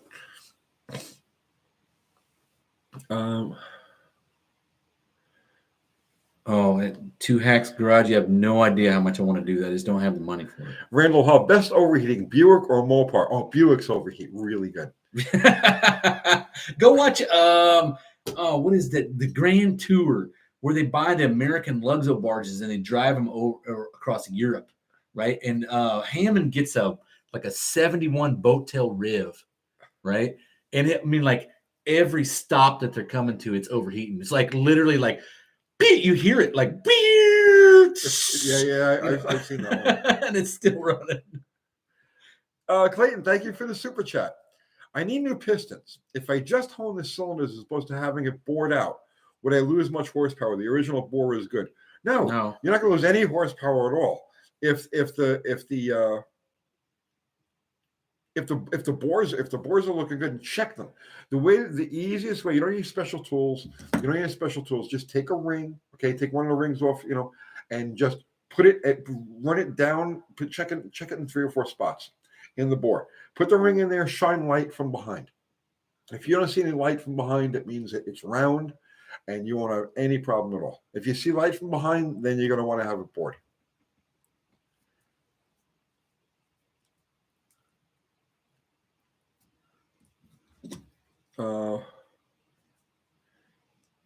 Andy G's used to weld up smogger heads on small block Chevys as cheater heads for stock car racing. Yeah, just to close the chamber up. Yeah. That's the first time I ever heard of that, and that's the first time I'd ever seen anybody oxyacetylene them in. Yeah. Right. Yeah. Auto 13. Tony, will bottle rocket engine be Magnum or LA? LA. But you're building that hairy one, right?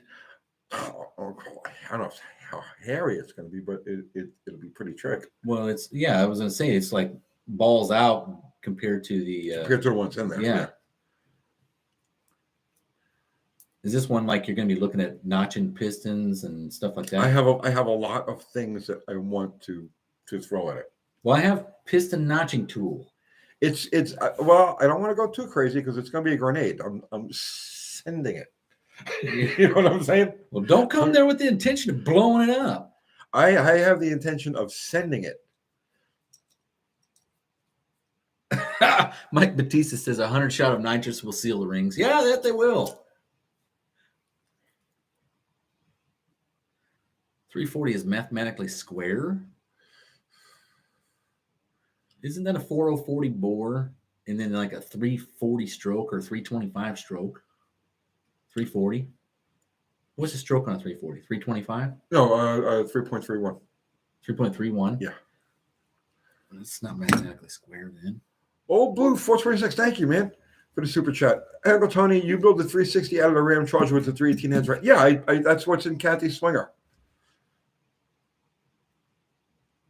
Mike Batista, how about a rocket? How much nitrous will you be spraying Casper as a strong motor? All of it. All of it. Yeah, he's going to use a jet for the hold the time slip down. Yeah. Right. Yeah. Bottle rocket. When Bottle Rocket shows up at a race, she's going to have a 659-foot fuse.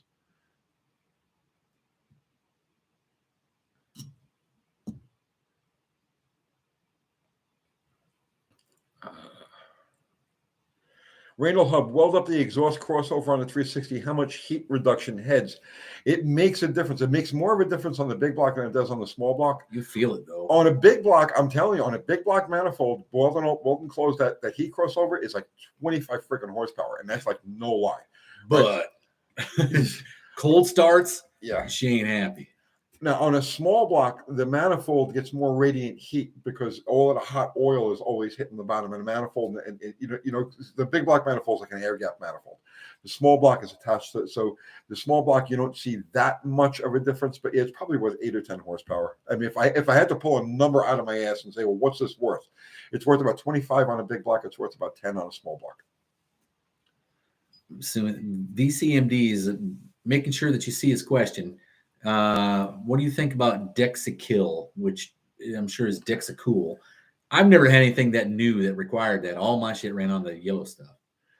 Yeah, the Dexacool was formulated for like the early aluminum blocks that were porous.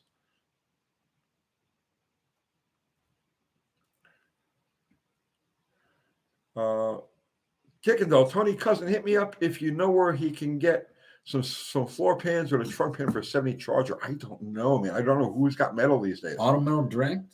Didn't they used to sell that stuff? They did, but I don't know who's got what. I know a lot of stuff is on back order because you know what? It's actually sitting in port in Los Angeles to be unloaded from China.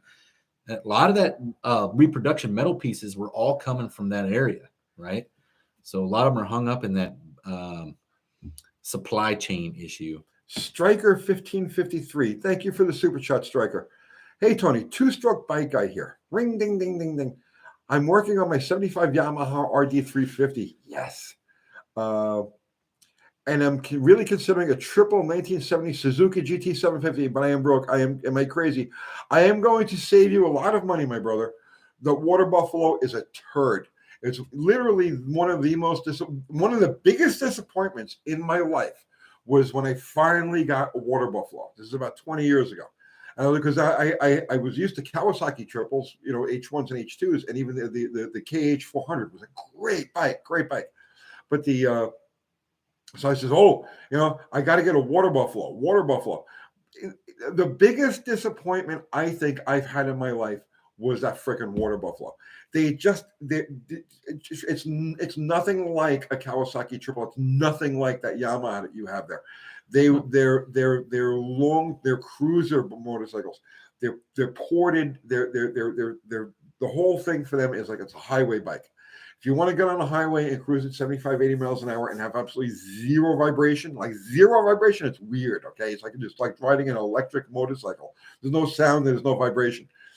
Get a Water Buffalo. If you want something that's like got that 2-stroke lunge, no, save your money. Stay away from it.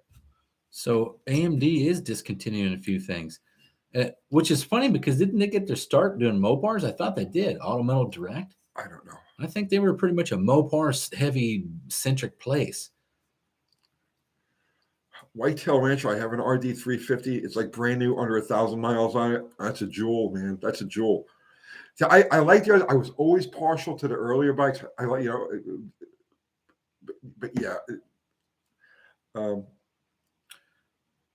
I see conspiracy says KZ1000 police bike. Just get one and ride it. Isn't that what they used to use on chips? Yeah, they're good bikes. You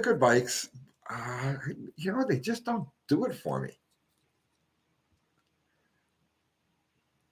And so the KZs, although I had a KZ650 that grew on me after a while, and I had a KZ750 was actually pretty strong, which was unusual. That's that twin.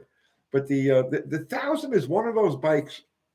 The Thousand is one of those bikes that there's no reason why I shouldn't like it. You know what I'm saying? There's nothing to not like about it except that it doesn't do anything for me. And I don't know if it's just me or if it's something about they just don't do it for me. Joe Brennan says, do freshly rebuilt engines tend to run hotter? Yes. It's because everything is tight again. Yes. If you build a cast ring motor, right? And the very first couple of minutes that thing is running, there is so much friction from those cast rings breaking in. The exhaust manifolds where the headers are going to glow cherry red. It's going to boil the coolant. If you look back, like the very first Tech Wednesday night Tech Live, remember I broke in an engine which was 455 Buick, right? Mm-hmm. It had orange sparks coming out the exhaust, right? Yeah. When we're breaking it in, and that's your rings. That's your rings as they're breaking it in.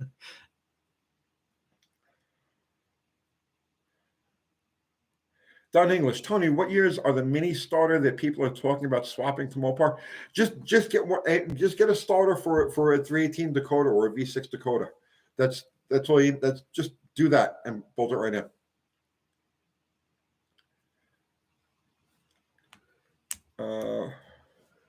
Man, we flew through. It's an hour and 35 minutes already.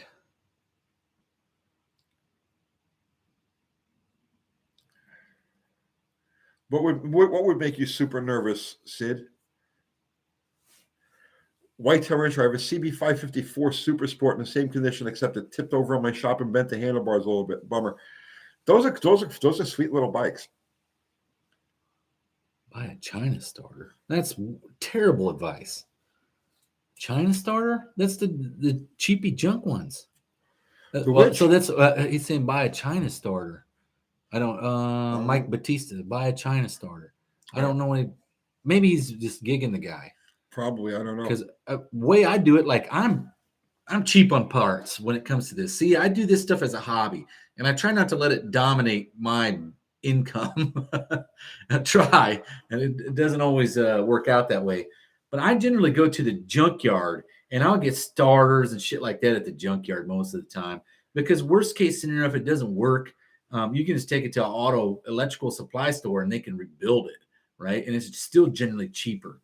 But the ones that I've had success with, like, the Buick, the trick for the Buicks was get the LT, like a Roadmaster starter or a Corvette starter or what's the other one? A Trans Am Camaros had the LT motors in them. It's virtually a Buick starter, but you just need the weird bolts on that are in it that have standard threads with metric heads and metric size. So. Let's see. Bad Tree Productions said they're looking for a used Coleman 100. Man, I don't know if there's too many of them out there. Used ones? Yeah, like used. I guess maybe Facebook Marketplace. Are they not on there? They've made that thing for a while now, probably 10 years. But at least worst case scenario, I mean, you can literally go down and buy one at Tractor Supply. They're $400. If you buy them on Amazon, I want to say it's like $390, and then deliver it to your house. Two Hacks Garage, a good question.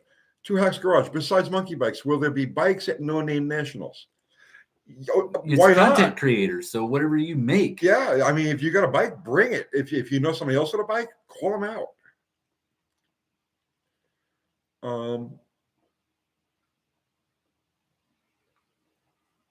Let's see. Oh, John Doe, 454 big block Chevrolet or 455 Buick head to head. Which one rules the roost? The Chevy. Yeah. They're stock to stock. I mean, dead stock motors. Go with the Buick. The Buick's just a better driving street engine. Performance, you're going to build it. Yeah. Big block Chevy. You can't go wrong. Inch for inch, pound for pound. I don't care what anybody says, man. I know Ellis's are fucking awesome and all. I get that. But inch for inch, pound for pound, the big block Chevy, the 454 is the best thing there is. I'm a Mopar guy, right? I bow to the big block Chevy. Well, I think everybody kind of does because it was the last one to really come out, right? Didn't they wait for everybody else to build the big block? Well, no, you got the 429 shotgun, 385 series Fords came out. Yeah, lots of stuff came out after the big block Chevy, but man, it's just a magic combination. It just works. Well, they did it right. and they packaged it right because the big block fits anywhere a small block does.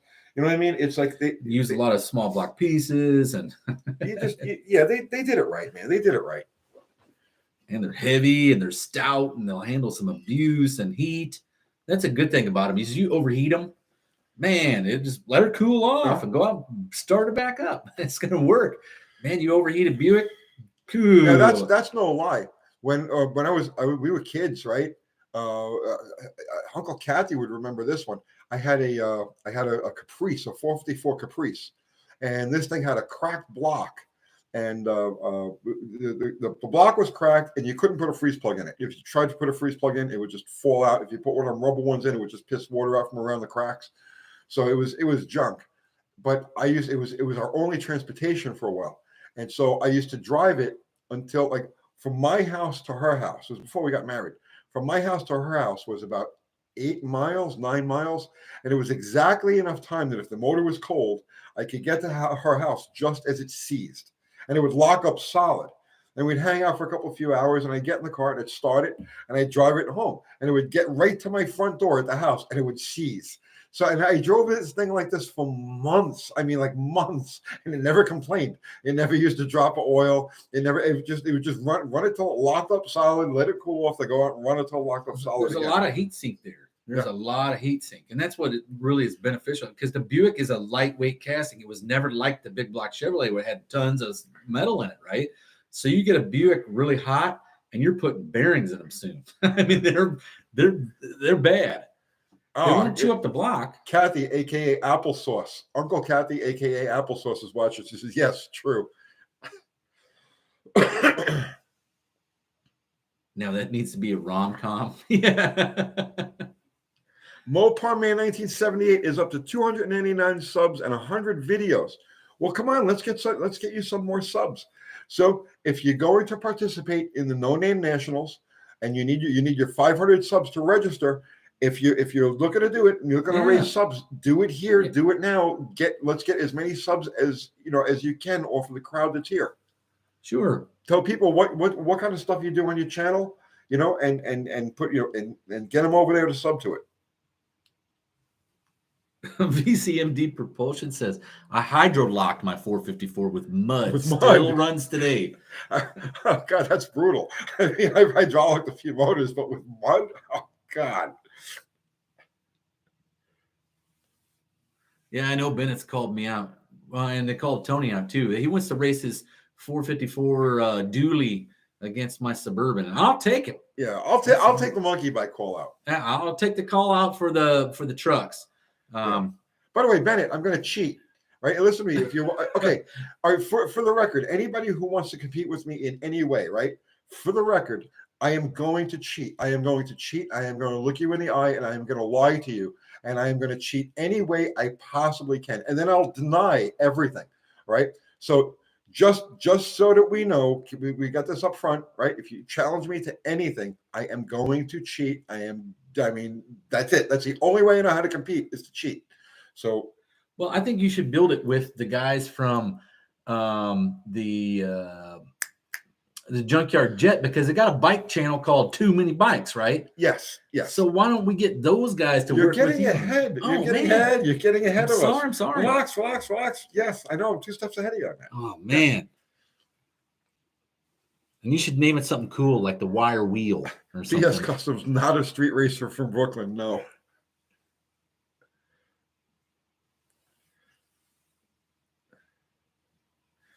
Wheelie King, my dad, if you're not cheating, you're not trying. Absolutely. That's what they used to say in the Navy. If you're not cheating, you're not trying hard enough. Yeah. Rules are for everybody else.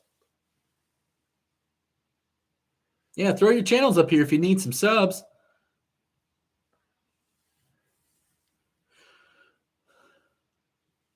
It probably would behoove you to throw your link up here, not just the name of your channel. Yeah, it definitely we don't have a monkey bike. We will, sweetheart. We will. We will. You know what? It's going to be donated to the Too Many Bikes channel. You know what? We will have 2 monkey bikes when we're done with this. Okay, so just relax. So Jim Bennett, if you're watching this, yes, I will take you up on your challenge. No problem. Let's go. Let's go for monkey bike pink slips. Okay, winner take all. What are the no-name nationals? Well, Serge, I think you may have been. Let me pull this rock off of you. Right? It's an actual YouTube content creator event that we have going on in Sykeston, Missouri on September 30th and October 1st. It is bracket racing, drag racing, match racing, grudge racing, call outs, the whole 9 yards. We got a burnout competition, a car show, and the monkey bike challenge. Whitefish Motorsports, thanks for the super chat. Trying to get to the 500. Let's get Whitefish Motorsports up there. So let's get something straight here.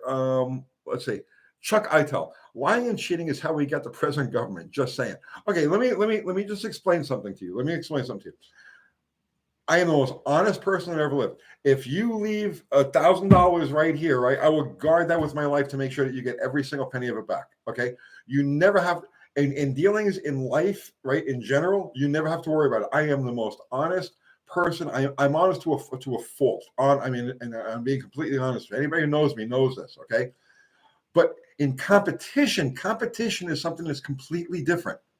Competition is you win at all costs. Whatever it takes, you win.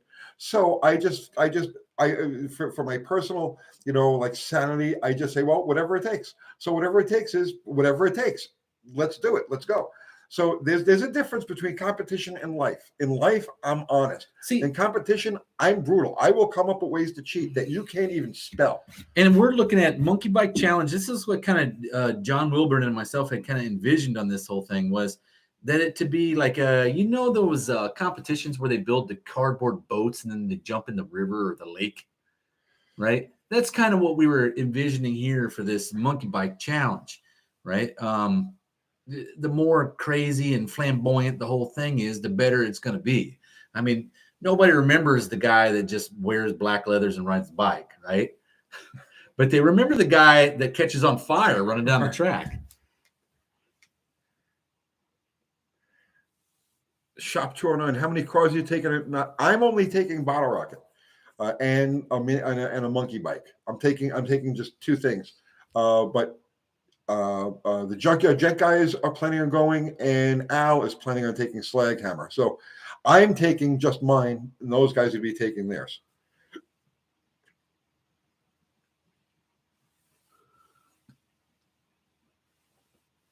And then John Wilburn, he can probably put up the link here. But isn't John on here? He was. He may have left. But the link for the No Name Nationals for you to buy pre-registration for it, or if you wanted to buy your spectator tickets, is nonamenationals.com.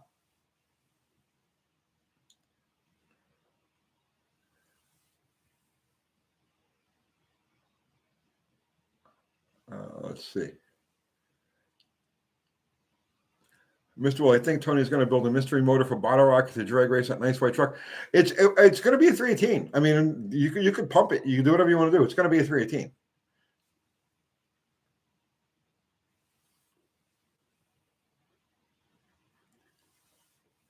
Mopar Den is at 183 subs, 317 away from 500. Come on. He's already bought his tickets. Come on. Mopar Den needs his subs. Let's get Mopar Den some subs. And he has still about 8 months, so you might be okay. Just keep putting out a video a day. Matt S., I would love to see what Bottle Rocket can really do without the hiccups. Yeah, so would I. 318 with a 671 sticking out of the hood. No. Do they make a blower intake for the LA motor? Yeah.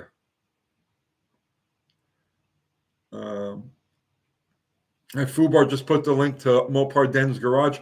Mopar Den's been such a supporter of this channel. I mean, really, since we started. So yeah, I mean, if you can go over there and throw some Mopar Den a couple of subs, man, that would be awesome. 318 on nitro. There you go, nitrous and nitro. I don't know how well that would work, huh? Well, the nitrous doesn't have any power. It gives you, because it already has the oxygen coming from the nitro, right? See, they messed around with nitrous oxide during the lean and mean days, Uh-huh. right? But with single pump, and we were running like an 1100 pump, like 20 over or 30 over. Bob Brandit was using it on Predome's car. I mean, consistently, the Monza had nitrous oxide on it the whole time. But by the time they got to the Arrow, yes, it's 79, the NHRA said no way. But that was, it was the end of that. But they were using it during the lean and mean days, Right. as a cooling agent. Then they were using the nitrogen to cool it because So otherwise it detonated real bad. Right, they were detonating like crazy. So they threw the nitrous oxide in there to cool things down. Yeah. Well, it was as much fuel as they could put in there, and it tamed, but it wasn't to make power. Oh, Big Mike's Hoopty Barn. Thank you, sir. 51 Coronet custom hoopty budget build. Just started my channel 4 weeks ago. Still need 400 subs for the No Name Nationals. Well, Big Mike's Hoopty Barn, you want to watch some guy build a 51 No, Coronet? he's building it. Yeah, then there you go. Oh, yeah. Right? Yeah. Get over there and sub to Big Mike's Hoopty Barn. It's actually a pretty good show. He was doing 318, or he's doing a LA small block, I think, in that 51 Dodge, where he's making all of his own motor mounts out of 3/8 plate. Like, holy cow, dude! Good luck on welding that. Really? He's making all those motor mounts out of 3/8 plate? 3/8 plate. And I was like, holy crap. He said, yeah, it was a leftover metal from his I don't know, his plow behind his tractor, or mower or something. You can't find something a little more workable than that? I just thought, like, 3/8 plate, man, hell, what the hell are you using for a welder? I mean, gosh, that's thick, man. I guess, old Lincoln Buzz box would do 3/8 plate, no problem. Yeah.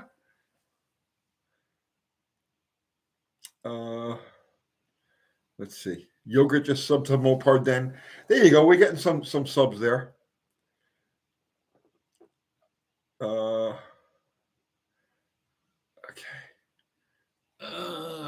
Okay. Danny Boyd's saying, I think 307 and 283 use the same crank. I think it's the 283 is a small journal crank, right? Isn't it? I thought so. The 283 is small journal, yeah. And then but they're the same stroke. I think that's the ticket on it. Was the same. Oh no, it's the same bore. That's what it is. It's the same bore. Oh, I got Al sending me messages here. Oh Jesus, Al is 270 subs. Hey, Mopar Al, right?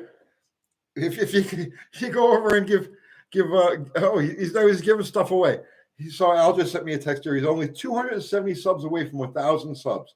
Possible shirt giveaway to the 1,000th person. He's already got 1,000 subs? Yeah. I don't even have 1,000 subs. I gotta have 500 before I go to the damn event. Well, plug your channel for Christ's sake. Hey guys, get over to Mr. Rodder's neighborhood and give me a thumbs up and subscribe and ring the bell and all that fun stuff. Mr. Rodder's neighborhood.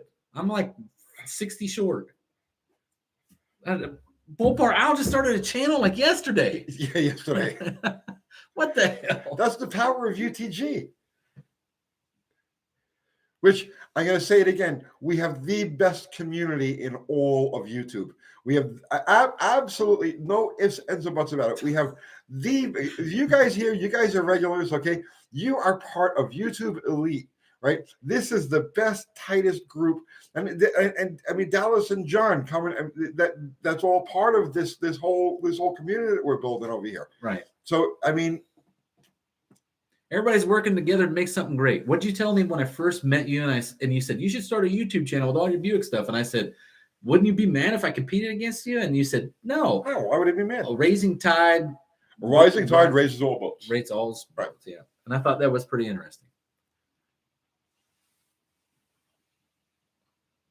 You kick a few more to me. Dakota's Timeout must have like 20 accounts or something, huh? He does.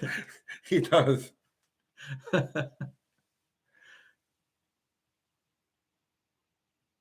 Dallas needs 62 more subscribers. So there's Dallas's channel. And I've been working in it now for like 3-4 months. Al had a channel for less than 48 hours. That's just so funny. It's the Mopar thing. It's the Mopar thing. But you got to realize too, when we were doing the videos at your place, You didn't have a channel. So no, I didn't. I didn't. So Yeah. the only thing that you're picking up subs from here is this. Right. Yeah. The one that did really well was the AHRA Drag Racing History channel. Like overnight was a bunch of people, but man, there was a lot of people watching those videos, and they still do. And we haven't done one in a while. I planned on actually making the channel into, I could put my whole entire newsletter on the channel for AHRA, right? And then kind of give you an idea of what's happening and what's going on, and throw some pictures in there and the whole 9 yards. Thank you, Go Garage. It's up to Mr. Ronner's neighborhood. Oh. John Wilbur says, he won't let me into the track if Mr. Ronner's neighborhood doesn't have 500 subs. Did I miss a super chat? Tall Garage, thank you for the super chat. I've only made 3 videos, but this has kind of lit a fire under me. This is my year going to make all the videos. Make all the videos. All of them. You know what? Put me out of business, bro. That's okay. Seriously, right? Okay, look, I'm the big dog in this group. Put me out. Put me out of business. That should be your goal, right? Outdo me. Yeah. Well, I'll tell you something that Tony told me. 8 minutes a day, right? Do 8 minutes a day, and you're going to be fine. Stephen Yanti he's at 30,000. He's up in Massachusetts. I don't think he's gonna be able to make it down here for that. Wheelie King says he enjoys your channel, Dallas. I like the extent of detail you go into. Oh, well, thanks. Well, maybe that's a nice way of saying long-winded and shut up, right? I know. No, I'm kidding. I'm kidding. But yeah, I try to go into things I figured out. 12 days, Dallas, huh? Oh, he had a channel for 12 days, and he's at 1,000 subs. For Al. That's the power of UTG. I got like 60 videos or something stupid, 50, and I had like, and the channel's been helping me out because every time we do the show and I talk about it, that you always get like 2, 3, 4 more. Yeah, but see, he got a shout out on an actual video. Oh, on one of your videos? Yeah. Oh, okay, gotcha. Because he's been doing the video we put out today, because he's working on that, so he started the channel. When we were doing the videos at your place, you didn't have a channel to do a shout out to. No, otherwise you would have got the 1,000 subs that day. Yeah, but I did get there was a lot of things that actually worked out for me, because see, I had the AHRA and I had merchandise for sale already, and that stuff was flying off the shelf. There was a lot of people buying stuff, really trying to support us, and that's when I was like, man, these guys really want to see this work.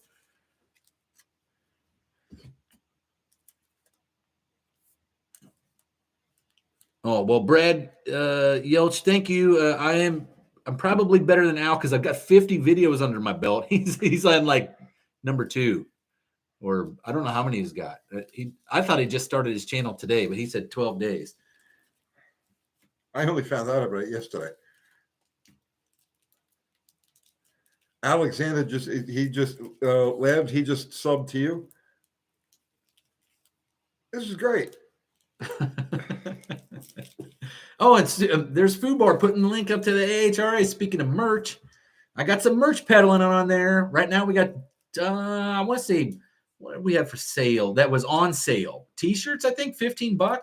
AHRA T-shirt for $15. You won't find that even at the No Name Nationals, right? That's just me trying to clearance them so I can get some more stuff for this year. Dan's Garage, thank you for the super chat.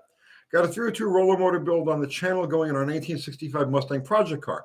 New video at least every other day. Need subs to bring her. Okay, so there you go. Dan's Garage. Oh, I watched his video. Nice 65 Mustang. Those are such pretty cars, man. They're just so beautiful. Light. They're so light. I know. Gosh, I don't know how they made them that light. So because they're made out of nothing. They're like there's like paper mache. Well, that's probably why they rusted so bad, right? But you always find them with like the floor pans rusted out. But what I always thought was neat was like, if you open the trunk, the gas tank is literally part of the trunk, right? Like it's like bolted in the trunk, and that's the floor of the trunk. Why use 2 pieces of metal when you could use 1? It was sharp. They're smart. Jason Tower is slick. I'm gonna have a cigarette lighter. Dakota said I got 10 from him. He must have a ton of accounts. So when I take it, when he gets timed out, he goes to another name, huh? Yeah, exactly. Wait, is he the David Allen Coe guy? I don't know. John Wilburn pays attention to it. My head is so full of shit that I can't really follow this stuff. Mike Batista saying Slag Hammer is the car to beat. I don't know, because they're going to have Slag Hammer and the Jet there. The Junkyard Jet's planning on being there, which I don't know if they have a channel yet, do they? The Too Many Bikes channel. Has it started? We own the channel. The name is ours, but we Right. haven't started producing yet. Do they even have like a thing you can go there and subscribe to it? Not yet. We haven't put it out yet. It's actually a UTG channel. Right. Okay. Yeah. Well, he's BS Custom says, even the trolls are good people. We were going to have a troll, like a troll farm at the No Name Nationals, a place where all the trolls stand. That would be great. Somebody was saying that we should build a cardboard bridge and put them underneath that. VCMD Propulsion. How do we know Uncle Tony's garage is a Dodge guy? He's broke, rolls his own cigs. Bro, I've been rolling my own cigarettes, for forever. It has nothing to do with economics. Troll lives matter. Troll gardens. Troll gardens. I think we just need to have something like seating for the trolls, even if no one sits there, right? I would cater a nice thing if the trolls want to come, right? If you want to do, You're gonna bring food on you. UTG will cater a buffet for the trolls if you can ensure that they're going to show up. Yeah, if you're like, I tell you what, it's easy. Trolls should just make a shirt that says Brian Cabral rules, right? Put his face on there, or just wear some fake spider tattoos on your hands, and then show up. Because he actually called us out in this video the other day. He said we got the Junkyard Nationals or something going on, right? Kathy says I'm not cooking for those bitches.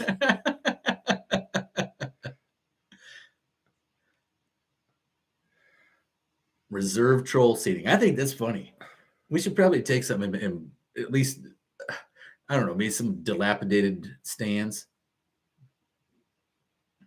Dallas, invite Brian Cabral. Tony and I are blocked on his channel. Well, maybe I'll invite him. Let's see. All right. Maybe that's what it should do. I'll take one right up front pit spot, and we'll put a bunch of chairs in there for troll seating. But then we'll also say electric car parking only. Electric car parking. You should have an electric car class. We don't have an electric car class. It's just a roll in with everything else. Why? The more classes that you get, the more complicated the whole thing gets. Well, that's true. That's assuming if you're going to give awards and shit. We're giving out some trophies. Yeah, fuck that. Big time cool stuff. Let them run for shits and giggles. See, I was talking to John Wilburn about this, but I was going to tape a rotten watermelon to the top of a trophy, and he didn't want me to do that.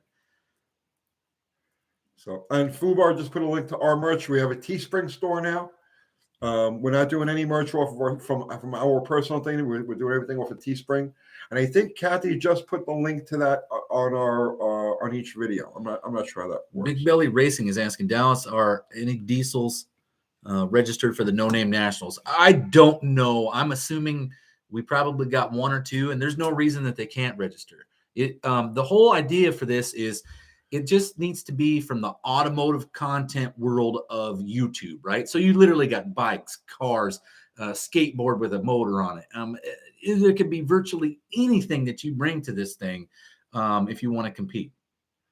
Sergeant says Casper is going to smoke me. We'll find out. I'm sure that Andy has no intention of leaning on Casper as hard as you're going to lean on Bottle Rocket. Oh, I got to lean on Bottle Rocket to just pace Casper. Casper will throw a... Oh, Sid, don't wish that on anybody. He's not going to throw a rod. Yeah, I don't want to see that at all. That's a nice motor he's building. That's a really well-built motor. Really can get your shift linkage on point. Oh, yeah. Seriously, that's... Are you going to slick shift that? Probably going to slick shift it. Yes. Yourself? Yeah. I'd like to be over here when you do that because I need to slick shift that Super T10 I got. You just grab this, just cut every other tooth off the freaking rink, the synchros. It's not that big of a deal. Is it off the synchro or is it off the gear itself? Just the synchro.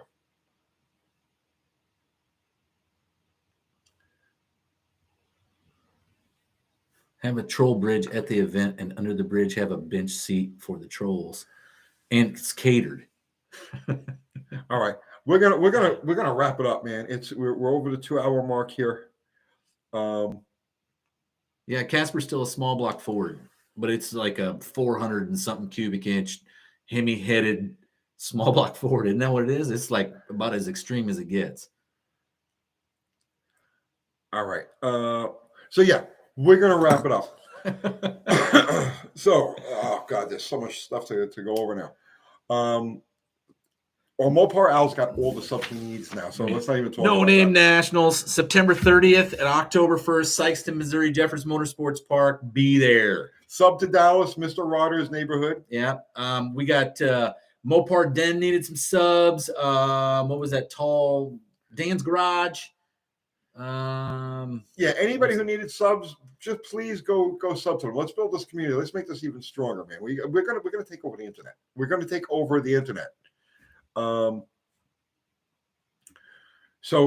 all of our mods, right? John, Ari, Fubar, Zero. Once again, guys, thank you so much. Everybody contributed super chat. Thank you. You know, now we really need the money, right? Everybody contributed just for your presence and good conversation. We appreciate you equally. Thank you. So that's it.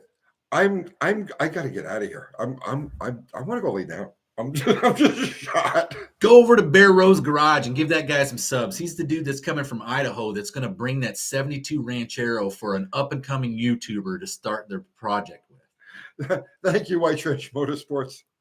All right, guys, we're out of here. I'll see you Sunday night on our usual live. And I think we have Steve Maggs. I think we're going to have him next week, not this week, coming up, but the following week. I gotta talk to him about that. So that's it, guys. Thank you all. Good night. See you next week.